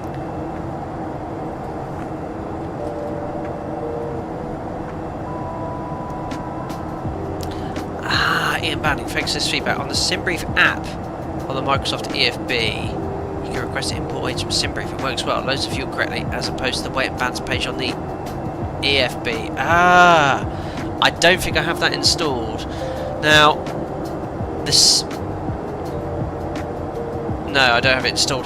The SimBrief app, Ian, it's not the same as the Navigraph one, because the Navigraph app, and if you open the Navigraph charts using this tablet, absolutely breaks the performance on my computer, and it's a well-known issue publicly if you look online.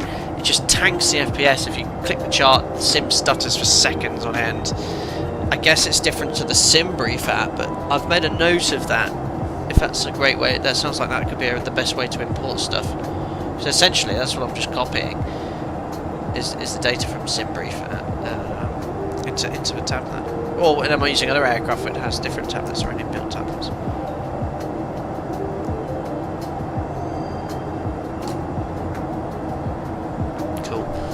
Guys, I'm going to be back again in a couple of minutes, all good, just having another toilet break. It's that time of the evening. I'm so sorry, I've been going back and forth. That's the 3rd time I've got here. Just give me a couple more minutes, guys, thank you.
Oh, sorry about that, guys. I've been up and down all several times this stream.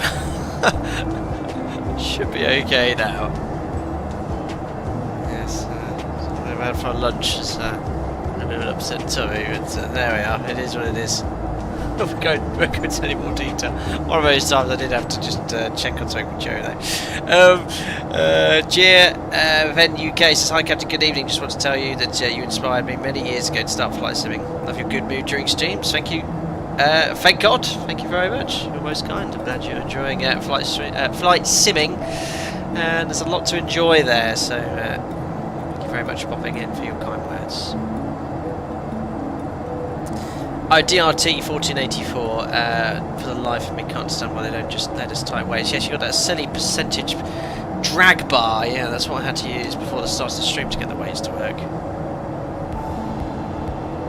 Yeah, exactly as you say, Richard Bell, it's type pray, yeah. I think I got it within a ton at least now. I think last stream, I used the passenger numbers and freight and typed that in, and it just, well, it was about 10 tons off. Which might explain why it climbed like a bat out of hell, but yeah, it seems to have calmed down now.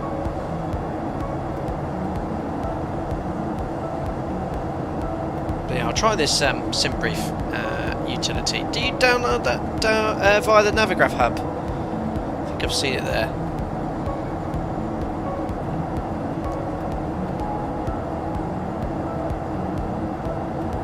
But yeah, I like it when developers create their own weight and balance utility within their respective tablets.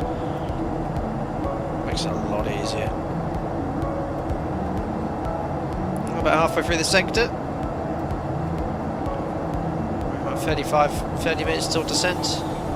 Over the Atlantic Ocean, live time, live weather. En route from Lisbon to Tenerife in the Boeing 707. Fantastic.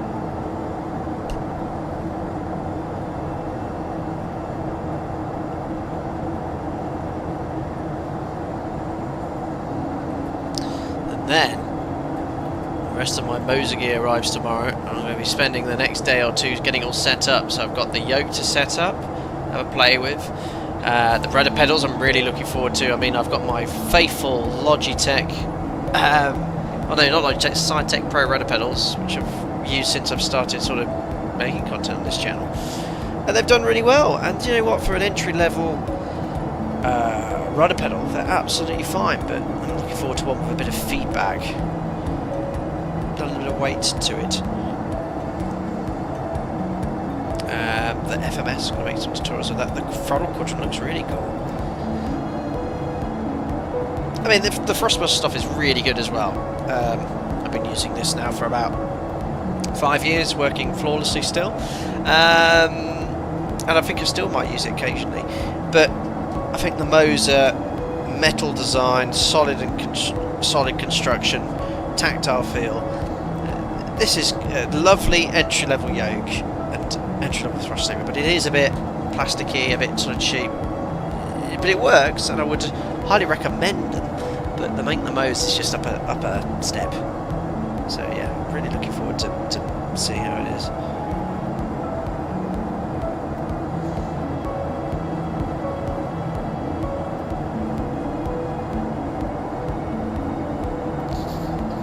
Hello Ian, 707 was great fun, too bad there are a few conventional radio Star Citizen Airways left worldwide so we can operate it as it used to be. Yeah, that is just the case, you know, and I've seen it in the last 16 years flying.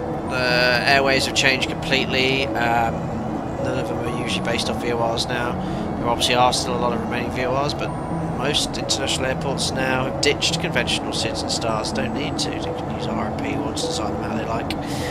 That's the way it is, but with the UNS, which we're using today, which I wouldn't typically use on an aircraft of this era, it does give you a little bit more capability to sort of fly along with modern aircraft online on VATSIM, with the option of still routing conventionally with INS if you so wish, or without any onboard navigation system, just conventional navigation. But I like that flexibility it offers, and then you at least can fly this aircraft online. That's one of the reasons why we use the UNS today, because all the arrivals into Tenerife are RNAV.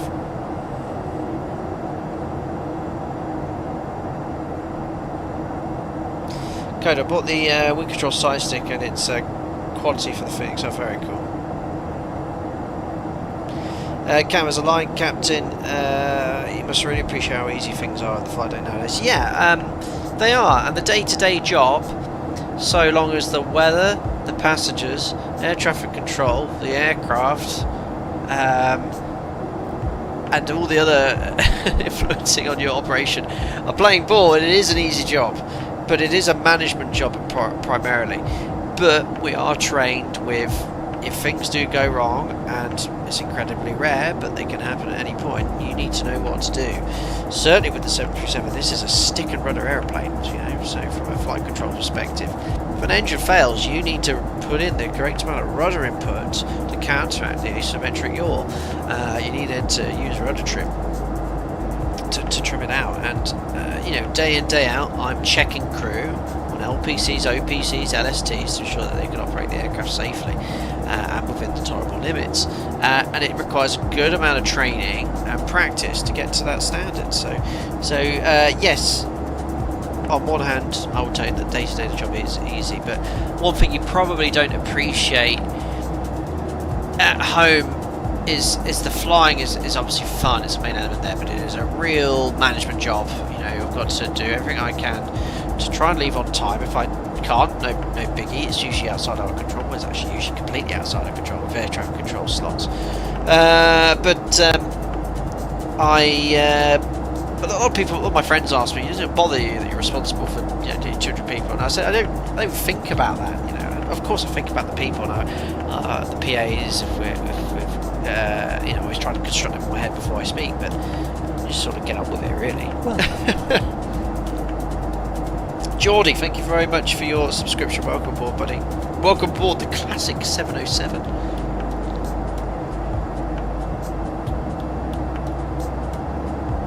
Yeah, exactly, DRT. I see modern flying as managing systems being ready to act for when they hopefully never fail. Correct.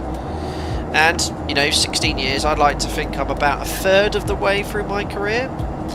And it's been very boring so far, and that's the way I'd like it to stay for its entirety. Just realise this is... Oh, no, that's good, that's on nav. Why is that nav CDL amber? Not sure.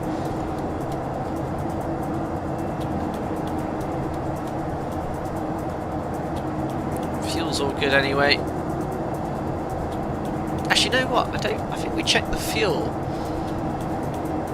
quantity. No, the fuel quantity was fine, wasn't it? I'll just double check it. Inbound to... No, past Ostiv 3 minutes ago, inbound to Cockpit now 13 minutes. Yeah, we start picking him up with descent soon. Still got to do all your manual descent calculations. Cat, good luck with counting up, thanks.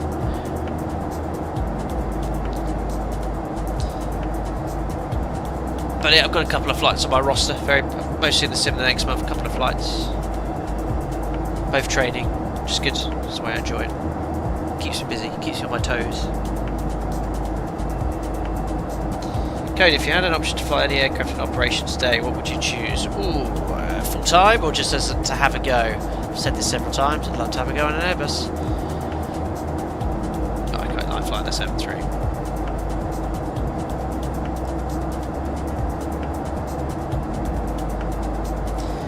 Fly the 707 now is almost reminiscent of those Seneca flying days. Mine is, of course, the complex systems and speed. I mean, I've flown the Seneca too, did my IR on it, and yeah, I suppose it is old school.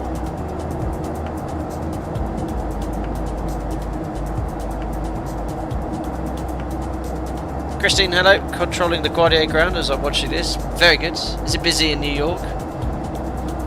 Ben Butler, the 737 can LNAV bank beyond what's set on the MCP? No, so on the 737, the MCP angular bank selector is only respected in heading select or VOR following a VOR. LNAV banks to any bank angle it wishes, but takes into account high altitude, so it will limit bank angle automatically. But if it banks beyond 10 degrees, which we set at 30,000 feet, it's completely normal. Airbus to sim secretly flooded similar to Airbus. No, I don't. someone's come in saying up the lead. So did they win a football game? I don't know. I don't really follow football. I know Manchester United lost a Hull. They've just recently been promoted from the Championship, which is quite amusing.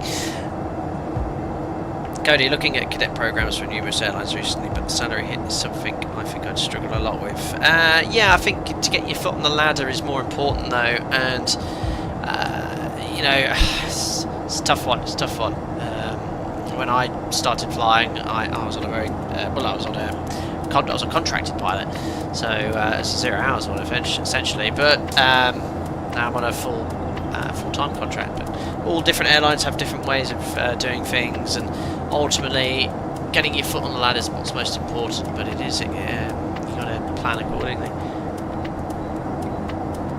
Christian, I didn't know Europeans knew about LaGuardia. Oh yes. Well, I don't think the most typical Europeans would, but a flight sim enthusiast surely has heard of LaGuardia. Henry, we've not flown, spoken to. I've seen you pop up a few times though. You fly the ATR, don't you? Yes. So guys that fly the turboprops like Henry in the ATR-A, weather is a much bigger factor. Yeah, they have to do some massive detours. You're sat in it at 25,000 feet, where you typically go above it. But glad I wasn't flying yesterday. There was some massive thunderstorms in around Barcelona, over the Pyrenees. There was quite a lot of disruption. Okay, we've flown both Boeing and Airbus. Believe me, stick with Boeing. Yeah, I will.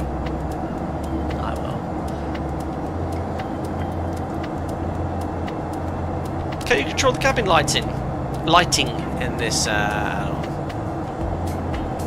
It is dark in the cabin. I wouldn't know how to control it. Josiah, still surprised they put pilots with 500 hours total in the right seat. 500? About 200, mate. 180, 200 hours. Right seat of any commercial jet airline in Europe. I find it the other way around, Josiah. I think it's silly that the US still require you to have 1,500 hours in aircraft that have fly and handle nothing like a commercial jet airliner.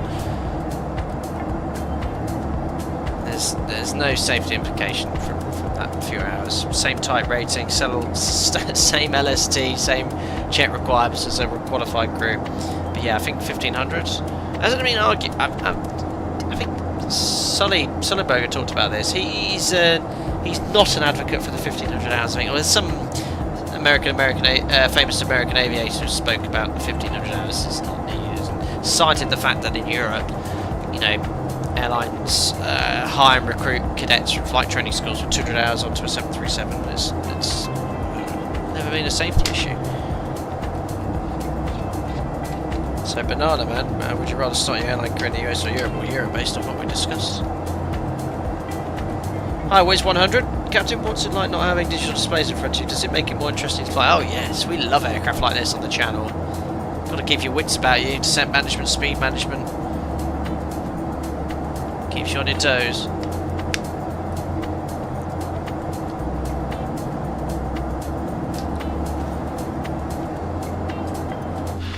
There we are. Got a bit of a moon. The aircraft's quite brightly illuminated. Yeah, I love that in Microsoft Flight Simulator. So there's the moon. You can see, look, there is a little bit of moonlight on the aircraft, and you would see that. When you have a full moon in the middle of the night, it's amazing how much light it produces. You can see it illuminating the yellow on the fuselage.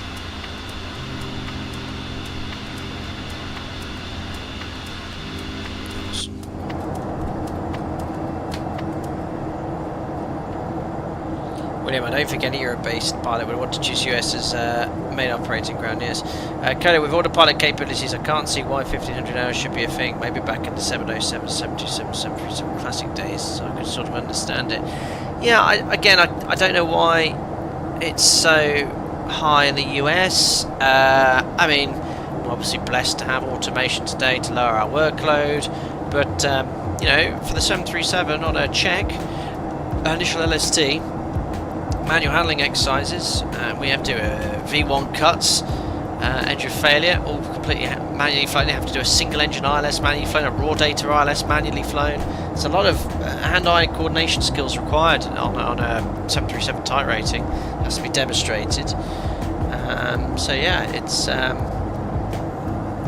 you know, just proves that those manual handling skills, you can easily get them with that lower hours. Code, I did hear about that, yeah. The Solar Eclipse was modelled in 2020 and 2024. I think I explained it, I think they all did, didn't they? Also in the US, so the first 4,000 hours after the 1,500 you're in an RJ. Oh yeah, it's like regional jets. Is that that's short for? Yeah, I mean, I had how many hours when I became a captain? About 3,000. And I was left-hand seat. I know I'm nearly 8,000 now. Yes, that's true. US pilots do get paid a lot more. That's one reason to move. Yes, they're a silly money, aren't they? Well, I say silly money. It's we'd all love to be on that money.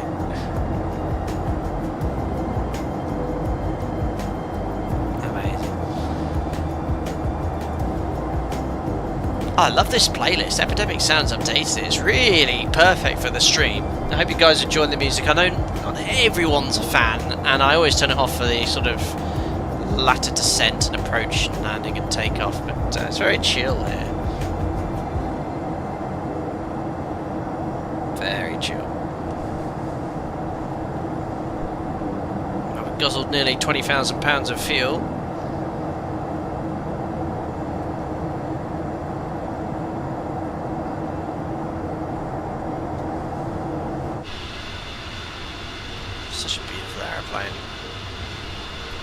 It was so funny seeing this on the stand next to the A340. You know, it just shows you how it's actually a very small jet. It looks big, but it's 4 engines here. But compared to say a jumbo or a 340 or a 777 side by side, you know, you could fit this fuselage in a 777 engine.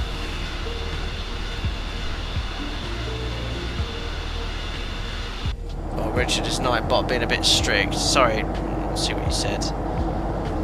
Richard, no, so sorry, Richard. I'm trying to see what word you wrote. Probably knee-jerk, I don't know. Richard Bowl, sorry, Nightbot was a bit strict there. Raised the ATP time requirements following a Colgan Air flight crash in Buffalo. A knee-jerk reaction by the US Congress, which passed a lot of tightening standards for the ATP. Interesting. Wiz100, hope you're doing well. Would you fly this into Funchal? You could. It's not really best suited for Funchal. It's not the most manoeuvrable aircraft, this. So, yeah, I don't think you even accommodate it with its wingspan, but I'll pass on that. Cheers, buddy. Someone Carlo took a flight in a glider. Yeah, my first flying experience and solo was in a glider. Worked at a gliding club when I was 15, 16 years old. Instead of paying you money, they gave you glider lessons. I used to just tow the gliders after landing and stuff. It was a cool job. And my 16th birthday I flew solo. A long, long time ago. DOT says the 1,500 hour rule is very beneficial for airlines. They have a constant influx of pilots who are forced to take low-paying regional flying jobs for which there's a large demand in the US. Fair, I think it fills in that gap. Yeah, there's loads of regional flying in the US.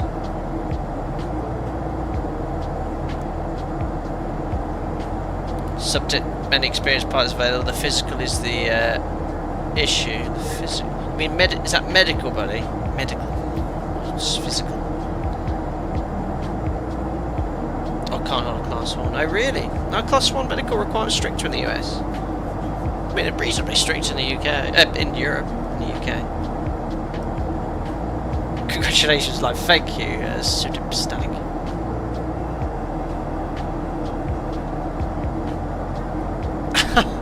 It reminds me, when I went to the US, I had a class 1, I have obviously a class 1 medical. When I went to the US to do my art building, I had to get an FAA, it's equivalent of a class 2 or whatever. And in the US, you have this colour blindness test, and I misread the instructions. I can't remember exactly what it was. In the UK, it's quite simple. You get that book with the numbers, you read it, and it's fine. Anyway, I think I mistook the instructions. I can't remember what this coloured blind test was. And I love you Americans here. But we're all there as a course, about 12 of us, and I just misunderstood these instructions. So it's colour blindness test. And this US FAA aeromedical exam was like, "Are you colourblind, sir?" are you lying on your medical? It's like, no, I'm not. I can see there's shapes and colours here. He says, what's the shape? And I was like, it's a square. Oh yeah, you got it. She thought I was colourblind. Lied to me, much to the bemusement of my colleagues. Yeah, I know that's a lot of people who are colourblind are pushing for the rules to be changed, where certain colourblindness isn't impacting your ability to operate an aircraft.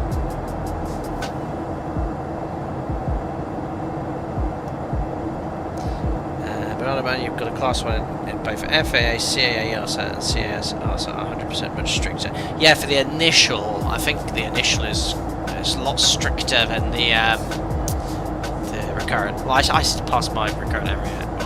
I remember going to Gatwick to get my initial a long time ago.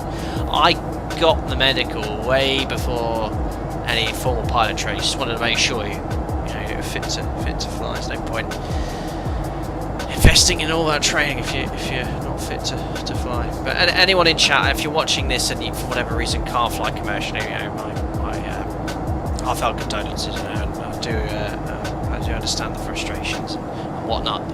I know I've had a lot of people watching in the past who can't fly, and they get the enjoyment from flight simulation, and as you should.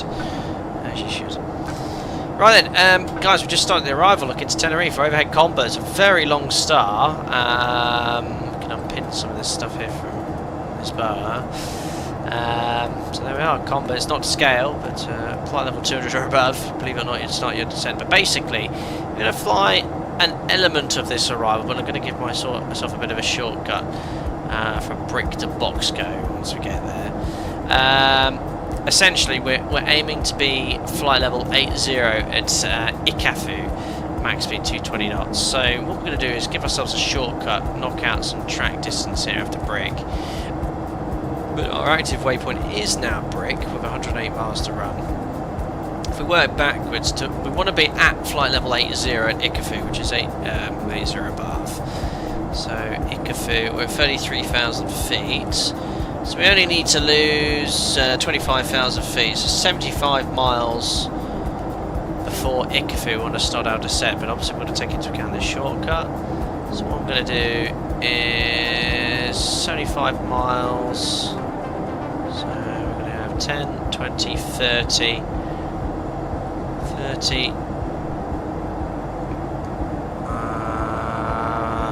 what do I do? Minus 75 minus 30, the maths at this hour, 45 miles from Morocco, we want to start our descent. But we're going to give ourselves a shortcut from Brick to Boxco, which is not to scale here. But yeah, we're going to go Brick, not even that, I'm going to go Brick to Yakai, and then we'll work out from there. But once we get to Brick, we'll give myself the shortcut, and it's quite a long distance there. So basically, we don't need to start descending until we've got to Brick. Brick, we're going to be there in still another 12 minutes, so about 15 minutes till top of descent, I'd say.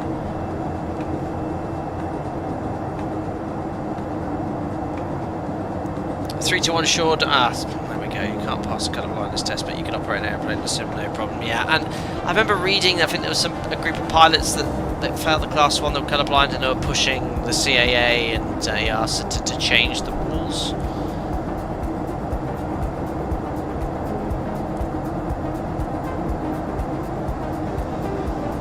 Gardascan, the UK, had HIV or has HIV. The rules have changed to accommodate him. I think that's pretty cool, considering medication keeping you living a normal life now. Yeah, I mean, conditions change, don't they? Medicines evolve, and the abilities to operate an aircraft with existing medical conditions become less of an issue as they did in the past. That's good, really, progress. And there's limitations you can have on your medical, which allows you to hold a class 1, but you can't fly with other people with the same limitation. There's ways of operating safely.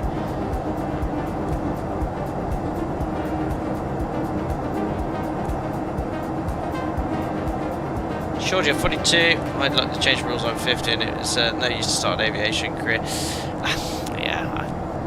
That is sort of well, George, you've been a member on this channel for a very long time, and no doubt you still thoroughly enjoy flight simulation. I still do anyway. But you know, these things can and do happen to a lot of people.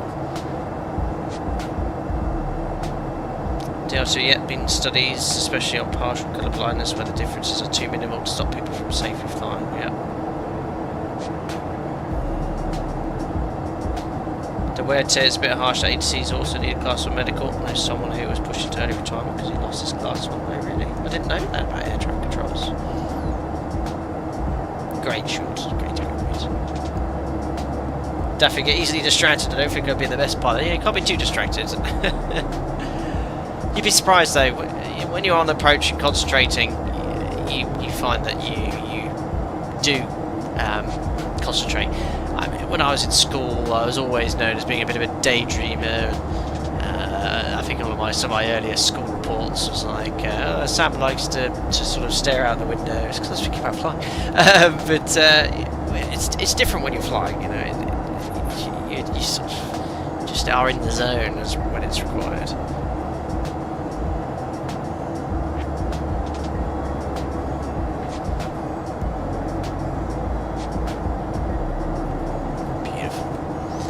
So our virtual flight engineer has been plodding away in the background. Was it possible to get a dark mode with that? Ah, yes. Ah, that's better. Perfect. So he's doing all this here. So yeah, I'd say I'm cheating, but this is what an engineer would be doing. So he's managing the fuel feed to ensure there's lateral tank balance. But if you had it all off, your work would be, your workload would be really high. Managing fuel temperature, air sources, bugs. Checklists, data cards we'll use later for landing. Apparently my gross weight is way too high. 122 tons? Shouldn't be. Nice. Yankee tablet. Yeah, our landing weight should be 107. I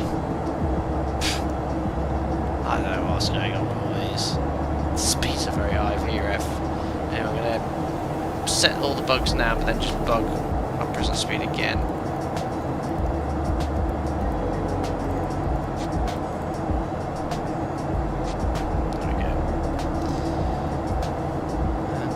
EPR's set for go around thrust as well. There we are, and then best start setting up for the approach actually. So, flown into Tenerife 4 times I've had hot dinners, so we're going to do the typical arrival, combat brick before Ranko, direct to Yakai or even box code today. Ica food, Tango Sierra 769. Prior to that though, ATC usually give you either direct Xanos if they're feeling lazy, if not radar vectors, but typically direct Xanos cleared approach. Xanos is out here at about 16 mile final. Wireless frequencies, we'll tune straight away, pretty conventionally, so 197. Oh gosh, it's a bit fiddly setting. Oh no, that's flipping radio. Oh no, it's not. Still getting used to these controls. 197. Ah!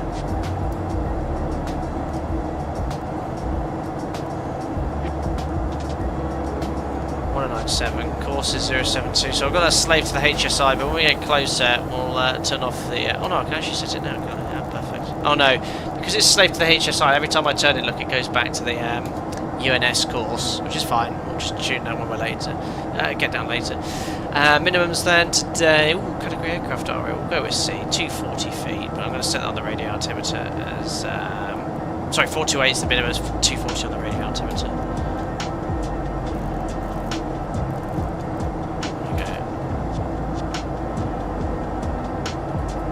RVR 550 meters. So, note this comment here again. Microsoft Flight Simulator is probably not very good at modelling this, but Tenerife in real life, you have to really think carefully about the wind, because even with winds less than 15 knots, you can get wind shear, and it's just to do with the terrain. So typically, what happens is you have a bit of a tailwind, and it swings around 1500 feet, 1600 feet, and you get all of a sudden headwind, and your indicator airspeed shoots up.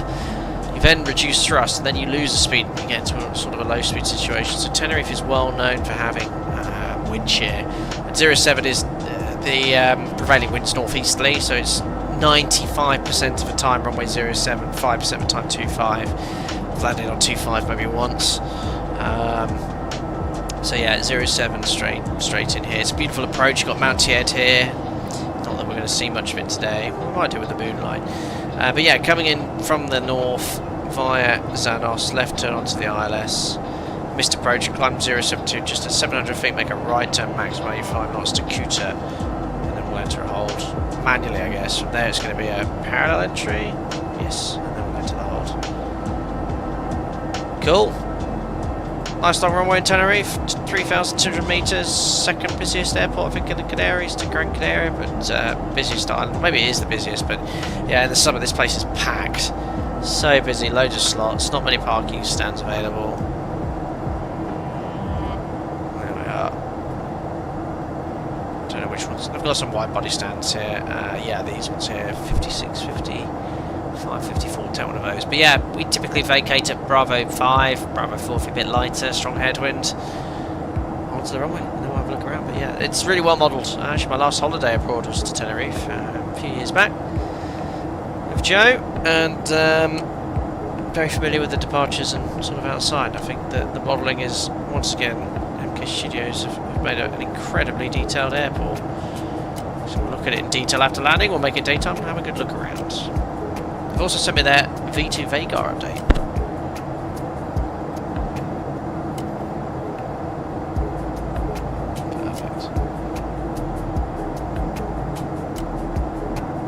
Guys had a good chat about Class 1 medicals, that's great.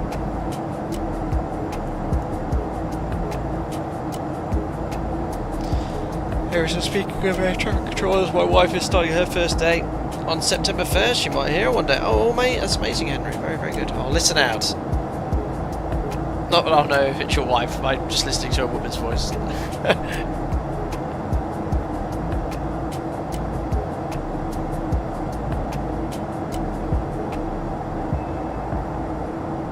Tom Clayton, I think you're very correct in the fact that red blood lights were used to reduce eye fatigue.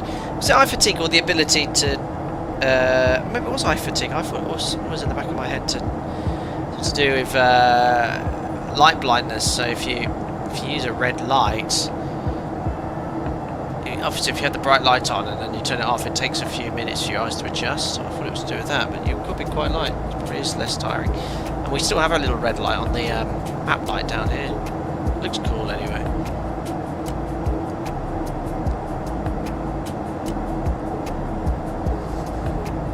Lisbon, are there more female ATCs than female pilots? I'd say so.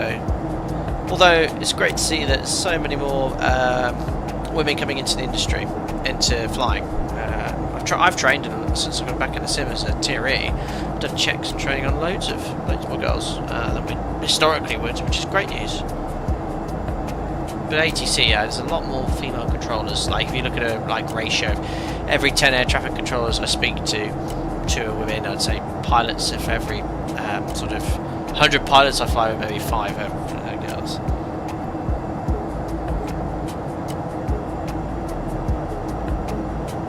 It's good.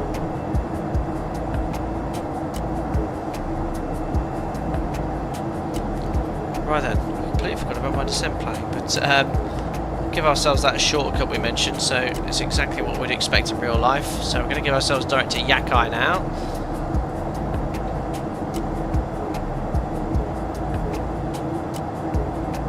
Ugh, horrible UNS. There we are.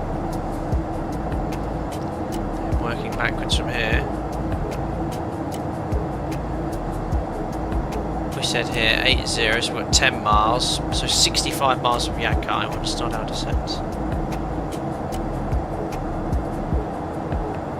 Yeah, so not long to go. 61, so 65 miles away. We can start going down. Cool. Right then, one more toilet break before we start our descent, and then I'll be fine. And if you look in the distance, there's Mount Tied, Tenerife. Beautiful. Oh, got the maps up there. Yeah, as soon as you're back 65 miles away, we'll start our descent. Cheers, guys. 2 more minutes. Thank you.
guys, thanks for that. Oh, yeah, this is the view that greets you going into Tenerife. Mount Tied, very high MSA. It's peaking up at 14,300 feet. And Sunny one was all set 65. You know what? Let's start our descent now. So we're going to go all the way down. Yakai, flight level 80 we want to be at. Well, at Attic if we start descent now. We'll level off a bit earlier. That's absolutely fine. Right then, so flight level 80 set.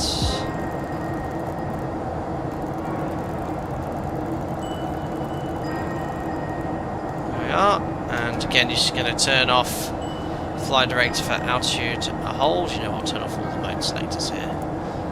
Turn off out holder, and then we're going to start using the little rotary wheel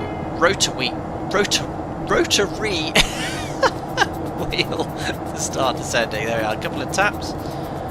Down we go. Turn that off for a second, and I'll start reducing thrust here to maintain about 300 knots in the descent. I knew Lisbon or someone like that would comment. Rotary. Gonna get my row out there. Alright. Perfect. So yeah, guide 7 minutes. Start reducing thrust to idle. Nice and slow. Pitch down, maintain target speed. That's 3,000 feet per minute. I don't like that sound. It makes the sound, I think, of the thrust moving. Look. That's the gear warning horn off. Turn that off. Perfect. Is the dome light off? Pretty sure.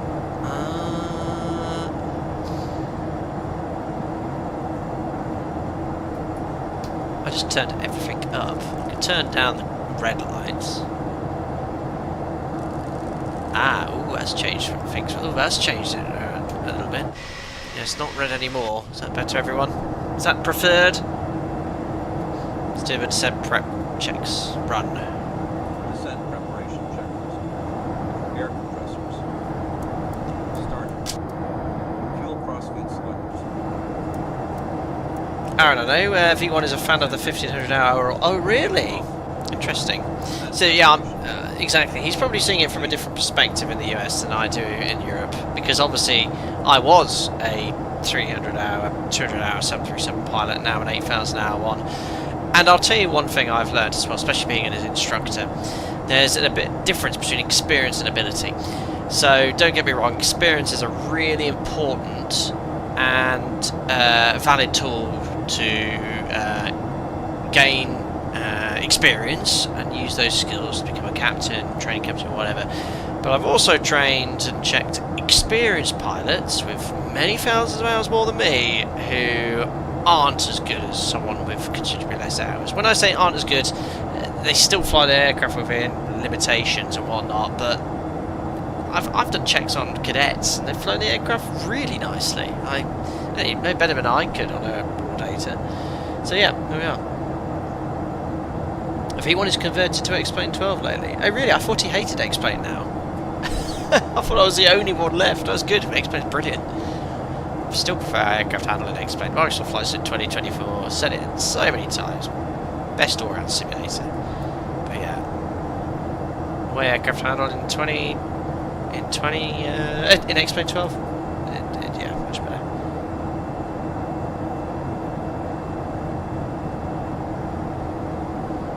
Anyway, descent planning's looking okay. How many minutes till Yakai? So 5 minutes to run.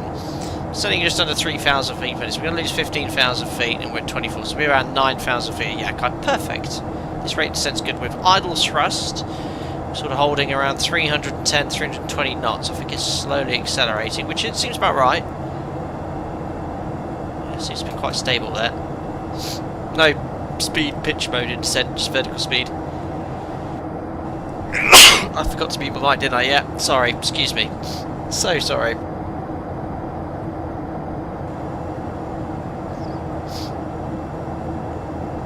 X-Plane looks like a pretty girl that is not so pretty about makeup.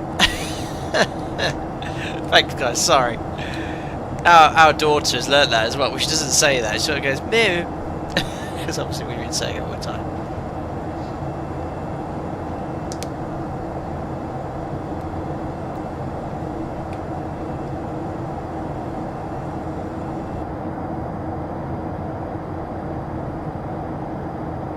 Excuse me, I'm just blowing my nose.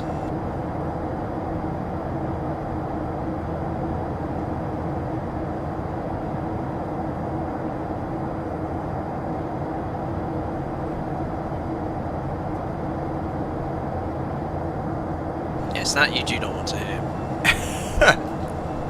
Anyway, guys, beautiful approach this. Go right round the island. Here's Tenerife South. On the south, the island. Tenerife North, obviously infamous for the terrible Pan Am KLM 747, worst aviation accident in the world that happened there. But yeah, very popular destination. Once again, massive thank you to MKStudios for all the scenery today, which we're going to take a good look around after landing. It's available now, and don't forget, partner with Contrail, so you can get 10% off every purchase, including this scenery there, via the affiliated link in the video description below.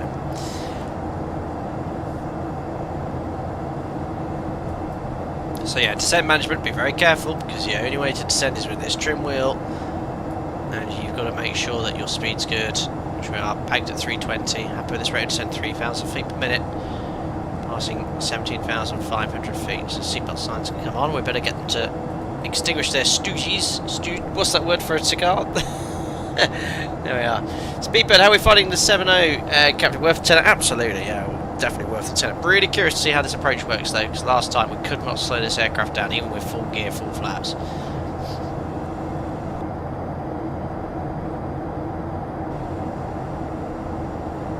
Oh, any builds have released more. Oh yes, I heard about these multiple jetways. Everyone's very excited about this. I'd like to get that multi-scenery actually. I might purchase that. Stookies. Yeah.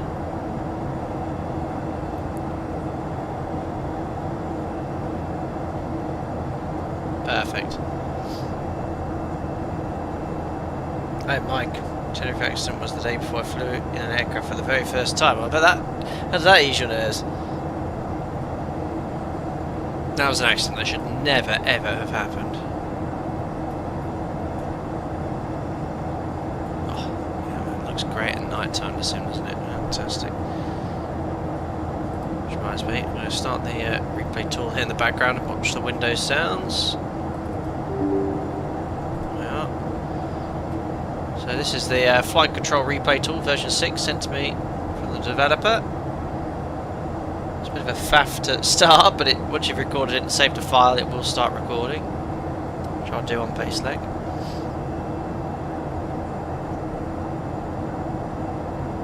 Oh, any builds went out stage 350 V2. Oh really? What's wrong with their V1? Didn't realise I had to rebuild it from scratch again.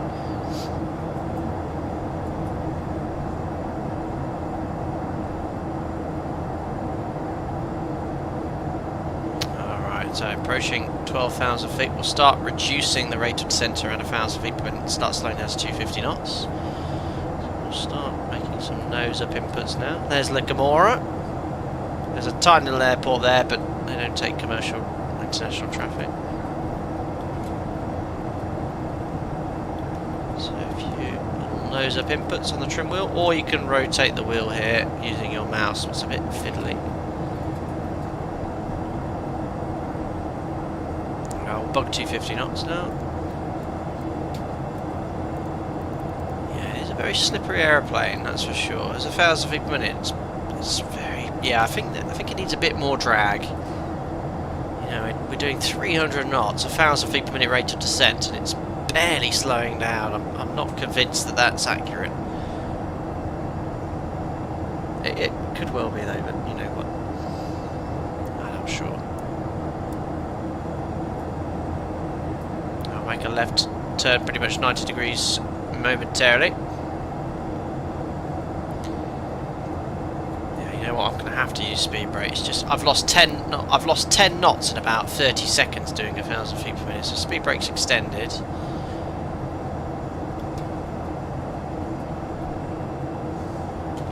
Just seems a little bit too speedy, especially with that speed brake like that. Yeah, it's slowing down now, but entirely convinced. we are, left turn, inbound to Ikafu.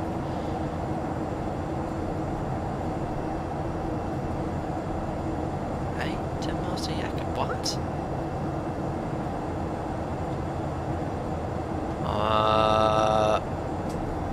That doesn't seem right. I'm almost overhead Yakai. Yakai is the active waypoint. That's showing 9.4 miles. Oh right, okay. I think that was a bug. Now it's going Ikafu with the same distance. If you can just sequence correctly. Anyway, passing 10,000 feet. Going to do the descent approach checks now. Run. Approach checklist. Pressurization mode selected. Set to Watch that rate of descent. pneumatic. Just start the speed brake now. Set. 1,000 feet per minute. Passenger signs. Turned on. So we're going to be flight level 80, max 220 knots at Ikafu actually. There's the lights coming on. Bug 220. Extended and on. Fuel boost pumps. Oh. On. Alright, wobbly navigation. It's a bit of a left right. Off. AC auxiliary pumps. On. Speed brake lever. Pull forward. Approach checklist. Completed. Amazing. 1,000 to go. 1 to go. So flight level 80 at this restriction. And we have, oh, approach armed. Is that for RMP approaches? Interesting. 3 miles. So again, just watch that rate of descent. Just pitch up ever so slightly. We've just got to keep an eye on the speed. Just need to make sure we add thrust to maintain 220 knots.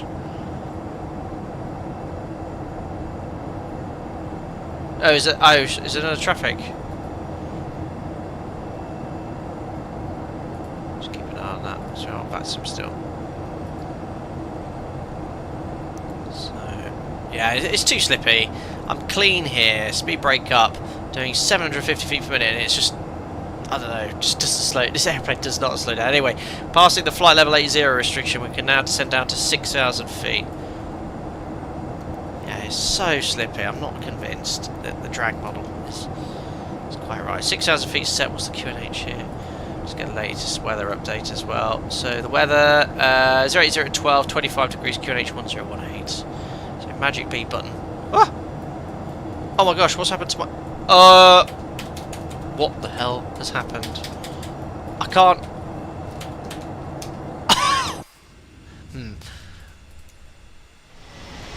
What on earth happened there?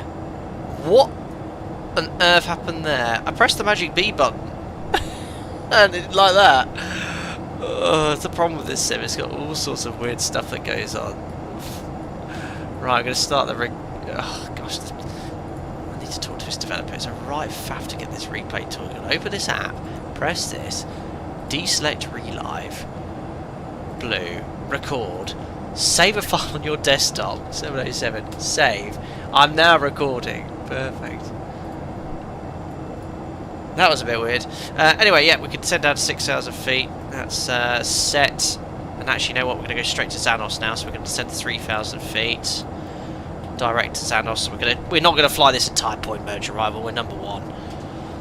It's exactly what happens in real life when it's quiet. Number 26.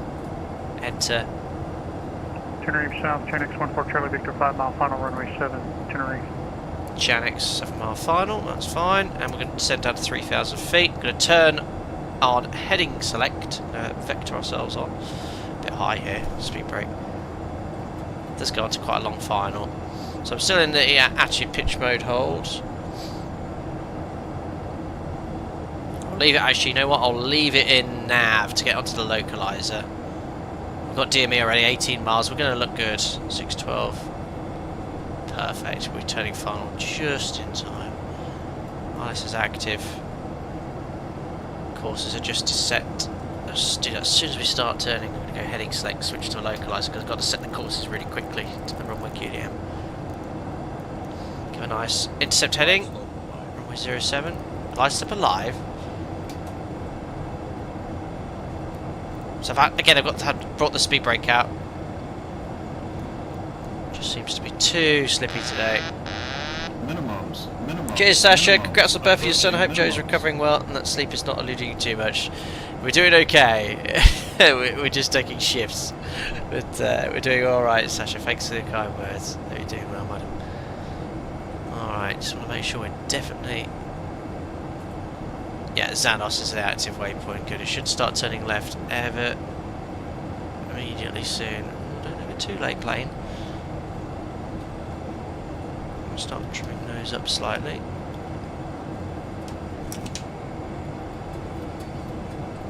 Come on. It's not going to turn. Guys, it's not turning after Xanos. I didn't put the approach in, did I? Oh! It's alright, we'll do an orbit. So what I'm going to do... That's completely my fault. I'm unfamiliar with the MSFS. So I'm going to switch to conventional navigation. Turn on Vorlock. Go heading select. And I'm going to do a little orbit. Like this. 270. So yeah, the waypoint wasn't sequencing to the ILS approach. So it's gone straight through on a direct line. But that's because I didn't select it in the UNS. I assumed, because it put the SID in automatically, that it would put the star in, which it did, but it hasn't selected the approach. But what it has done is tune the correct course for me straight away. So we're doing a little 270-degree turn. We'll intercept then from the south. And I've slowed my vertical speed right down. But again, look, still completely idle thrust, 1,000 feet per minute, and it will not slow down this plane.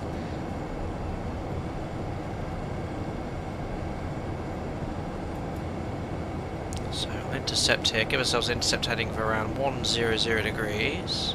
Because it wants to do it the other way. 040 degrees should do it. Nice tight turn. We're 4,000 feet. Very, very low, but this is what we wanted to test, was the drag model, so I'm just going to do a really shallow rate descent, 200 feet per minute. Straight to the gulag, comrade captain, it's all good. I think most people watching it haven't realised. Alright, waiting for correct sensing. Nice long final at least. We won't have any issues with drag. We should ideally be around 6,000 feet here, and at 3,500.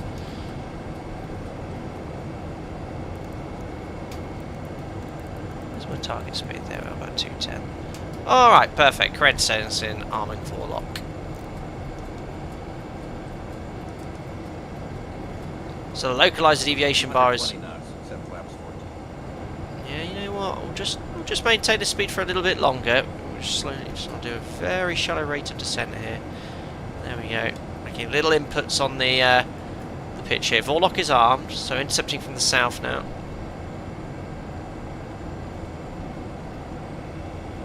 Run the before landing checklist. Before landing checklist. Spoiler and rudder test card. There's the glide slope. Engine start switches. Set to flight start. Localizer alive. Passenger signs. Good. So I'm going to bug 180. Slow down. Select flat 14 now. Altimeter. Set. Just going to turn the sim up slightly. There we are. Okay, localizer alive, localizer capture. We've got the glide slope deviation there. There's the runway. A little bit low at the moment, but that's fine. Oh gosh, it's climbing in the turn. That's strange. 195 knots. Set flaps 25. So I'm going to go flap 25 and fly about 170 knots, 175. So add some thrust now. So we are level. Glide slope alive. Checked. Arm approach. Slowly start descending in. Yeah, definitely easier managing our speed on this one because we came in on a level segment. Oh, someone said there's a TUI flight. Let me just double check the traffic here. No, we're all good.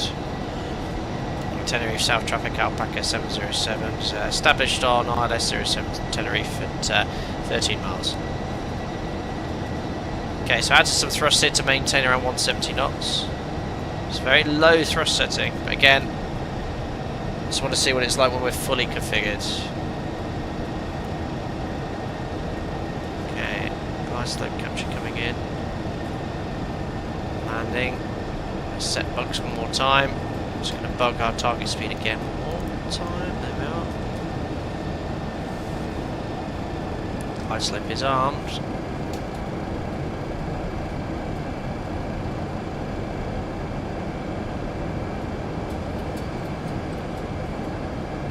glide slope capture. Missed approach altitude.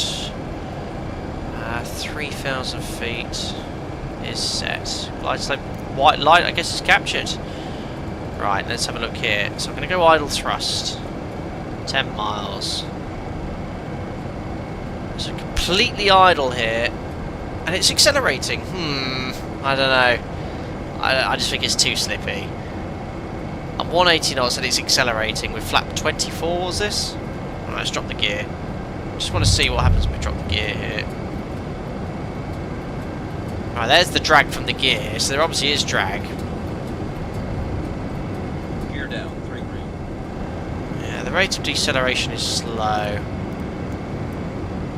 Alright, let's plug our final approach speed now.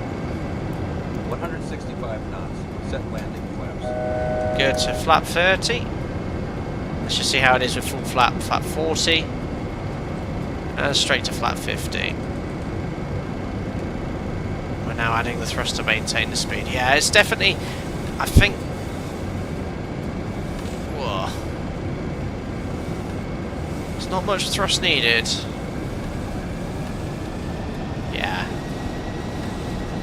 There we are, on our final approach speed now. Let's run the landing checklist. Oh no, before landing I've already done. Perfect. Check's complete. Alright. So we've got 3 green lights. We're established on the ILS. Speed stable. I've got the thrust very low. It's got about just 50% M1. We need to look in the manual. 50% M1, 1 EPR with gear down flap 50 in this really draggy configuration. Is that the correct thrust setting to fly this aircraft? That's what we need to find out. I think that's very low, but I'd love to be corrected. I'd love to be corrected on it. Right, flight directors are set to glide slope auto. Maybe a little bit more thrust actually, because the speed's getting a bit low, but yeah, it seems quite low. Landing check is complete. Wish me luck on this beautiful landing into Tenerife. No wind shear in the sim, unfortunately. These sort of things are muddled. Alright, disconnecting. Autopilot's off. No auto throttle. Speed. Yeah, our thrust is now having to come up to maintain the speed.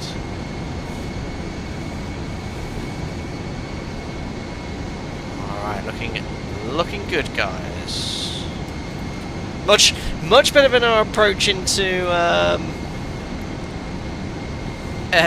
where did we go? Mangalore the other day. Oh, some weird yawing moment going on. What the hell? What are we yawing for?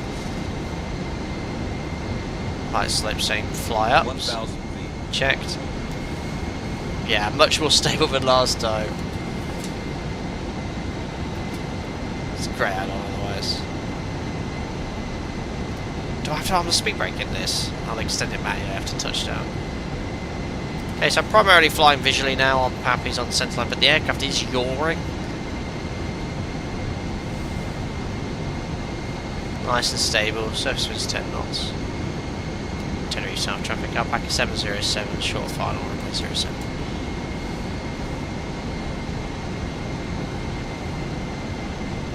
Yeah, it flies nicely though, like a large, heavy, 4-engined 60 jet. 500 feet. There's a weird yaw moment, yawing bright, that's checked.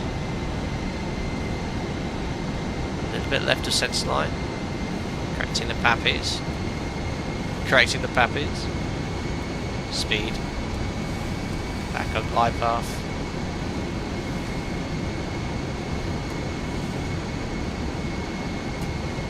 .300 feet. Check. 3 whites. Correcting.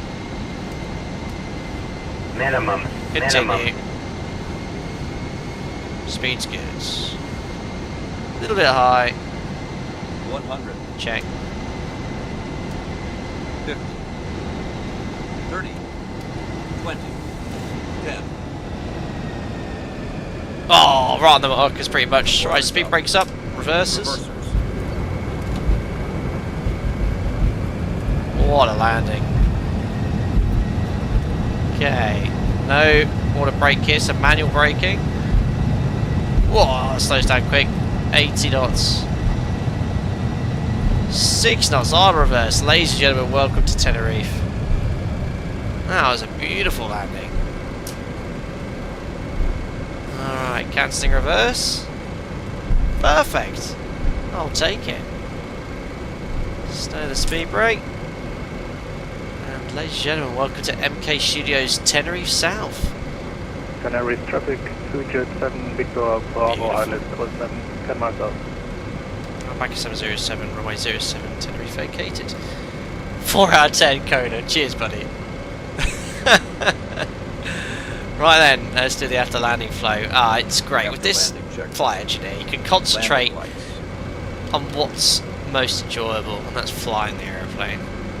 Oh, please leave some taxi lights on there, engineer. Retracted and off. Strobe lights is on. Will that glide slope deviation in real life be a go around? Glide slope deviation. Starting the APU. I follow the Pappies, yeah, maybe Flaps. 3 whites, but that's completely Up fine and as long as no you're lights. correct. Speed brake lever. Oh, there are taxi lights now on. Window heat. Set to Fantastic. off. Probe heat. Oh my god, it's so realistic. Off. I've so many times Weather vacated radar. here, and it's right outside Set the to standby. fire yard. Engine start switch. Amazing. Like I said, we're going to have a good look around this scenery. Off and guarded. Galley power. Off. Forward fuel There boost we pumps. On. Aft fuel boost pumps. So I think we're going to have to take a remote stand here at Pneumatics. Tenerife. Set. Oh, it's so APU realistic. generator. And you usually get a follow me car here as well. APU bleed. Oh, Open. maybe Juliet After 7 landing can checklist. squeeze us in here. Completed. I have got the profile. Oh, I forgot you could do this on the approach, can't you? 10 suitable apparently in Terminal 10. Let's go with Juliet. Let's go with Juliet 5. Request follow me. There, yes, let's do it because you do usually get a follow me car here. Via Tango Delta 5. Oh, perfect. Oh, this is cool. GSX, well done. So it says go in via Delta 5 after Tango. So we'll go in via Delta 5 and hopefully we'll get a follow me car. This is hyper realistic. In most Spanish airports you get a follow me car all the time. After landing checklist complete. So we'll take Delta 5. There's the follow me car whizzing along. Oh my goodness me.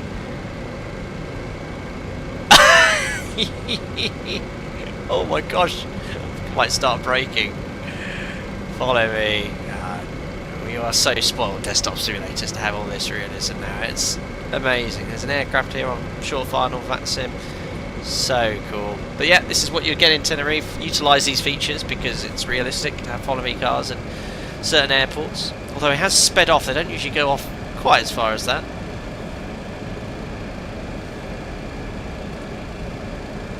Sensational. So realistic. Albeit, never been in a 707 before here.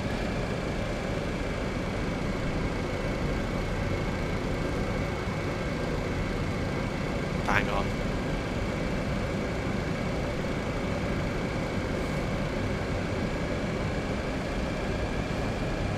The aircraft taxis quite nicely.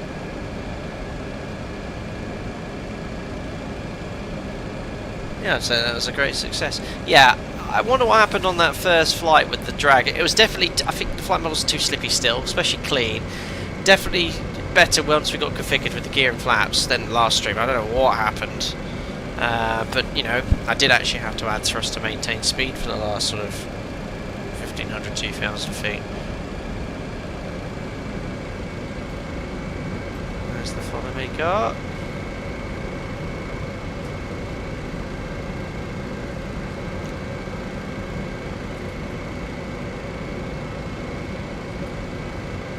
So you won't see a 707 with passengers ever again in Europe, that's for sure. There we go, taxi on stand, slightly overshot the centre line.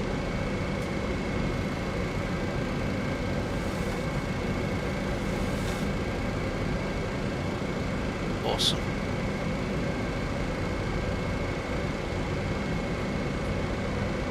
Don't think it recognises the aircraft, look. Oh no, it does. There we are. I've got 2 distances. Got meters on the PGDS. Which one am I following? Uh oh. I'll follow the GSX one. Right, there we are. Parking brake is set. Shutdown checklist, please, engineer. Shutdown checklist. Takes a bit long, but don't get the engines off. Is turned off. Engine 2, 3, and 4 turbo compressors. Off. Let's turn the taxi lights off. as well. Anti-ice switches. Off. Superb. Wing anti- We won't do the secure checklist today. Off. Engine bleed air switches. Off. Transponder. Set. Same with the engines running then. Weather radar mode. Tenerife traffic to Off. Jet 7 picked up Bravo. Essential Runway power 07 select. located. Set to APU. Engine start lever. There he goes. Cut off. Taxi lights. Off. Amazing. Beacon light. Off. Emergency exit lights. Off. Beautiful. Passenger signs. Off. Fuel boost pumps. Oh, Off. airport looks quality. You wait AC to auxiliary look around it. The pumps. MK Studios are doing it Set again. to off. Superb. Engine 2 and 3 hydraulic pumps. Let's put the Off. checklist finish. Shutdown checklist. Completed. Amazing. Well, there we are. The Boeing 707. Here in Tenerife South from MK Studios. What a fantastic flight. What a fantastic little aircraft.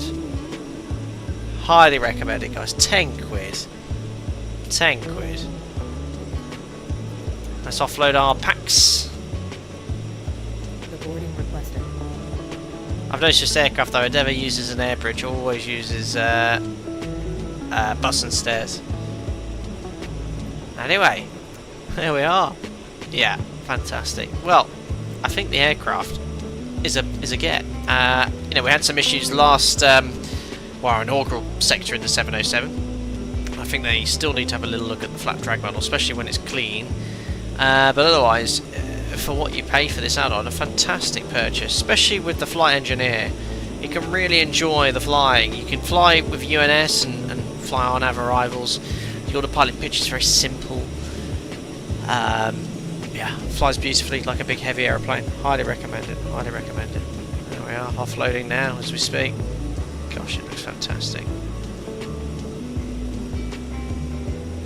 Amazing. Alright then, well, as ever, very generously provided scenery from yet another developer. I'll have a look at this MK Studios scenery momentarily. Meanwhile, Short, thank you, 54 months member. Thanks for another entertaining and informative stream. Captain, nice landing. Thank you. It was a lovely landing, if I don't say so myself. And I do apologise, I had to shoot off a few times in the stream for various reasons. But all good now, thank you. Anyway, as I said, a massive thank you to MK Studios for sending me their V2 Tenerife. Let's have a little look around here then. So, what's the most dominating feature of the airport? It's actually outside. There is Mount Tied. It's just a gentle incline all the way up there to an elevation of 12,000–13,000 feet. Sort of dominates the island here. And then you have Tenerife South, the main international airport that serves the island. Anyway, on Vansim, well, MK Studios makes such beautiful sceneries. The details are fine. You've got lots of dirt and oil and tyre marks on all the taxiways. They extended this a few years ago, so if you have slots for departure, a bit of a queue at the whole point, you can taxi aircraft all the way around here, get them out of the way so it doesn't affect other aircraft not on a slot, which is pretty cool. All this construction work, typical Canary Island, lots of rocks and deserts and dust looking here. But yeah, a very popular destination with Europeans from UK, Germany, all over. Amazing. Anyway, if you do get it, this is the main runway you'll land on. Runway 07, ILS approach. I think there's also ILS on 25. But yeah, as I said, about 95% of the time they're operating on this runway. 3,200 metres long. You get international traffic as well. Now, the detail is incredible when I zoom in here. Look at all the grass and rocks. I mean, this is just the start, guys. This is just the runway and airport. Obviously, we see what it looks like at night. That's amazing. That's one of the most notable features as well when you arrive into Tenerife. It's this sort of lump of rock off to the right hand side. But yeah, famous for its wind shear and issues here. Anyway, there's that TUI we heard on Vatsim taxiing on stand. It's going to go past us and go, oh my god, there's a vintage 707. That's cool. I certainly would if I taxied through that in real life. Amazing. Anyway, we are past our aircraft and straight into the departures hall. So you can see here lots of modelling going on. All the passengers, you've got shops, terminals, gates, stands, flight information, and so FPS friendly. I mean, I've obviously got a very powerful PC. Oh my gosh, he's off on my flight. I've got a very powerful graphics card PC, but even before that with my 3080, the MK Studios scenery ran so smoothly. Passport control. into more departures, arrivals areas. All that modelled inside, outside. You've got the car park here, the roads. The detail is phenomenal. Yeah, this is where we waited for our tour operator to pick us up, take us to our hotel. Amazing. This is modelled in here as well. You know, you can get a refreshing drink here from the vending machine, albeit 2D. But we're not too bothered by that. Amazing.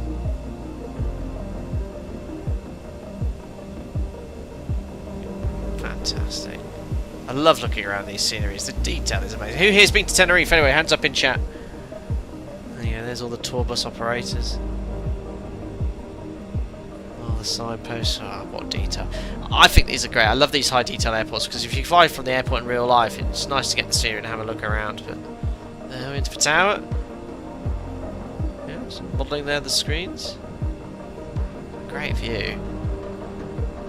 Different perspective. Also, I'm usually down there on the apron. They've actually got a fantastic view here in Tenerife. Me, Cody, you've been here. Ramino, Henry once. Hands up, itch and scratch it. You only been to Lanzarote. That's another cool airport. There we are. Let's see what flags we've got there. The EU flag, Spanish flag, and I think that's the Tenerife or Canary Island flag. Yeah. You imagine seeing this in early desktop simulators. Is this is this the VIP hall? I've never been in this part. Very posh. Very nice. Oh no, it's nice shops and shoes and shirts. Oh no, it's not VIP. It's just more departures. Anyway, there we are. That was a little short tour. As usual though, I'd like to do a little giveaway and I didn't announce this. So what I'll do, my partner Contrail, I'm very fortunate with the affiliated link to earn a small amount of income with that. I like to sometimes use it for giveaways, which I'm going to do now. I'm going to give away a Contrail voucher for you to purchase the Tenerife scenery, if you'd be so kind to support my friends at MKStudios. So I need to get that set up in the background. I've not run one of these for a while. Whilst that's running, I'll tell you a little bit more about the scenery. Let me just find the giveaway tab here. So when I want giveaways, listen very carefully to these instructions. I'll ask you a question. You need to put the answer in chat. Please only do it once. You can use lowercase or uppercase, it doesn't matter. But please only do it once, because if you do it more than once, I have anti-spam on. So basically, it'll remove you. Alright, the question is very simple, and you need to answer it in chat. It's 4 letters. What is the ICAO code? Clue is at the top right of my stream of this airport. Just to show you what I'm running here in the background. There it is, the answer. Type in, but not yet. I'm going to push this done. Look, just to show you, look, there's no additional luck. If you're a member, moderator, subscriber, done. Now it's running straight away. It's putting it in chat. It's assured, it's recognised it. There you go, so we're running that in the background there. You can see your name pop up once it's been entered, and then we'll run that afterwards. Perfect, unrigged giveaway. There you go, sometimes don't announce giveaways, you should always stick around to the end of the stream, because you buy ADL to enter one. Perfect, so if you're the lucky winner, you need to contact me on social media via Instagram. My Instagram account is flydatasim just called flydatasim, or you can email me flydatasim@gmail.com. That email address is in the about section of my officially now recognised YouTube channel with a verified tick. And then once you got in contact with me, we'll organise the giveaway. Just ask you to show me your YouTube name, because I'll take a picture of it on my phone. If you then go to Google on your logout screen, it'll say sign out, and then I can link it to your picture. Believe it or not, I have had people in the past try and claim the prize even though they've not won. So it's something I do ask. It's a very simple request. Cody, put the Fuerteventura on. You're okay? You can put in the Tenerife on it quickly, you'll be fine. Cody, don't troll, because if you win, I'll it's a bit of a pain to re-roll. Amazing. But yeah, I enjoyed that little flight. Nice to jump into the 707, but yeah, I think it's been released now. The scenery was released today. So yeah, I think this is the busier of the two airports. So Gran Canaria is slightly busier than Tenerife. Looks like boarding's complete. Disembarkation's complete here. But yeah, essentially, MKStudios V2 build for Tenerife here was completely rebuilt from scratch for Microsoft Flight Sim 2024. Allowing for all the features of the sim to use the best features. So I've got up-to-date layout, detailed terminal modelling, PBR textures, animated jetways. Obviously this aircraft doesn't accommodate that, but you can use them. They do other aircraft, all the ground marking, signage are accurate, realistic lighting at night, and as usual MKStudios Series optimised for performance, so you don't even need to have a brand spanking new high-speed, high-end PC for it to work accurately. Or work accurately, have good performance I should say. Oh, I didn't know this actually, if you own the Tenerife South or North airports you get a 20% upgrade discount as well, there you go. But don't forget guys, if you don't win the giveaway, like with anything else from Contrail, if you go to the video description below, you will find a link, affiliated link where you can get 10% off your entire cart from Contrail. Anyway, let's roll the giveaway in the background here. So I've got to make sure it's unrigged, haven't I? So I'll make sure you guys can see everything. There we are. So display capture. Here we go. So choosing a winner. There we go, we've got some spam there because you put it in more than once. What did I say? 3, 2, 1. There we are. Romulus 761111. Is that Romulus the member? Or someone else? Romulus 7611.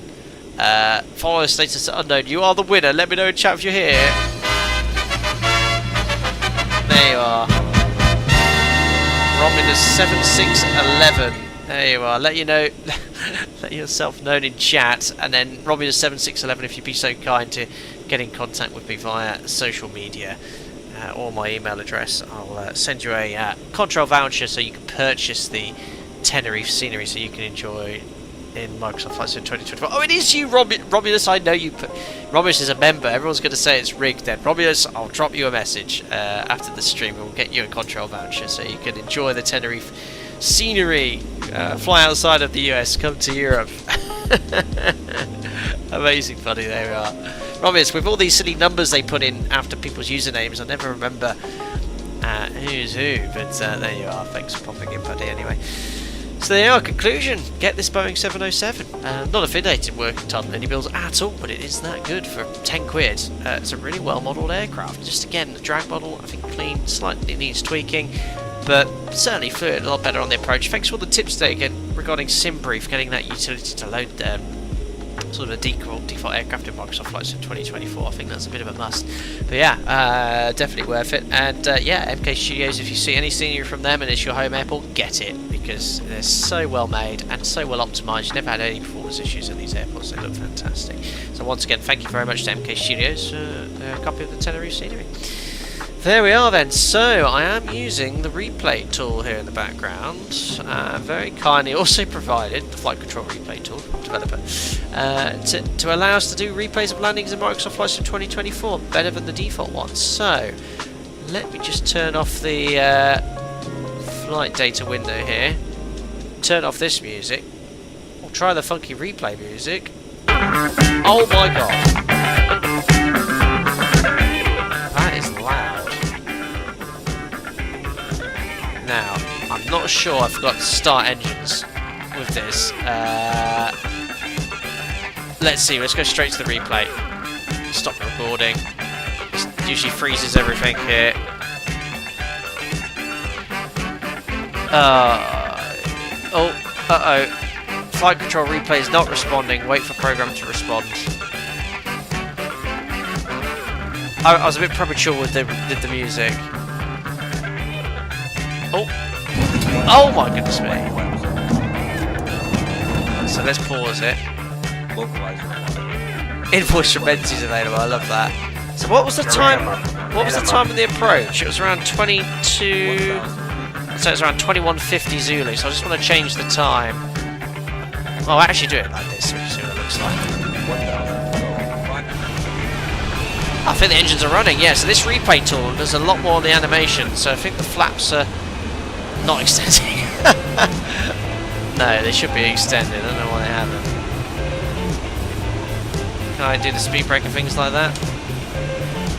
Hopefully they'll keep extending from the time we actually get to the right position, but let's have a look at the touchdown at least.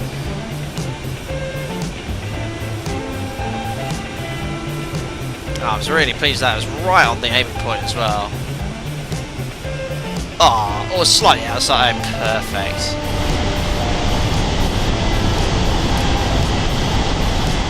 There reverses. looks like the animations are working. It's definitely a lot smoother with the other one. The energies. Oh, still on that sim. Oh crap! Crap! Disconnected. Thank you. I've done that before. Why are the flaps not extending? Also, don't like how. Oh, the wheels are spinning. It looked like it wasn't spinning in this angle. Anyway, let's look at that one more time. It's just a shame the flaps are up. It's because I think the old aircraft shut down, that's why. I'm just getting ready for pre-settle. There's no panels for this, is there? I'll do that before start flow. Minimum.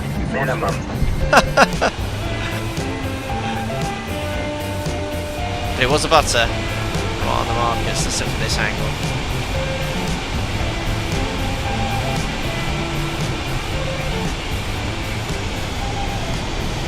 Oh, beautiful.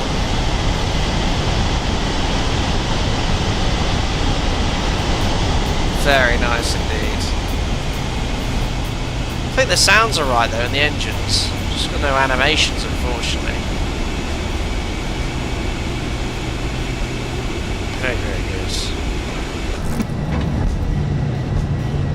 Alright guys, well, that's it. I'm going to pop you a little bit further back on the approach. Fortunately the audio sort of doesn't quite work when I move the aircraft, but where have I put you there? 2,500 feet? Yeah, that should be a lovely view from this angle. And I'll probably leave it at this time. I know it wasn't this exact.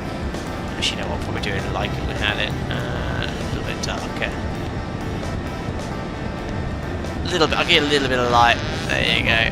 There you go, perfect. Dono Mosina, cheers buddy, 76 months as a member, thanks to the Instagram. Oh, sorry. I'm getting tired, baby brain. Thanks for the live stream. Congrats for coming down for the second time. Cheers, Domino. Thank you very much for tuning in. Thanks for your kind words, buddy. Hope you're doing well. Thanks to Instagram. I'm losing the plot. Guys, that's it today. Thank you very much for popping in. Thanks for your generosity and for all the kind words about becoming a father. I say father again. Second child. My son is here. But thank you very much for all your lovely words and comments to the fact that our second child arrived safely. Anyway, that's it for today. Back to clearly I'm tired, I know. Back to work this week. As I said, hopefully you'll see some content in the next week or two revolve around these fantastic products from Moser which have been sent to me. Looking forward to testing and reviewing that and making some fun tutorials and looking at these in detail. Very excited. Anyway, guys, look after yourselves. Members, keep in touch with me in Discord if you have any questions. Don't forget to DM me or tag me. I'm here at your service. Hey guys, look after yourselves and I'll see you on a live stream very, very soon. Good night from me.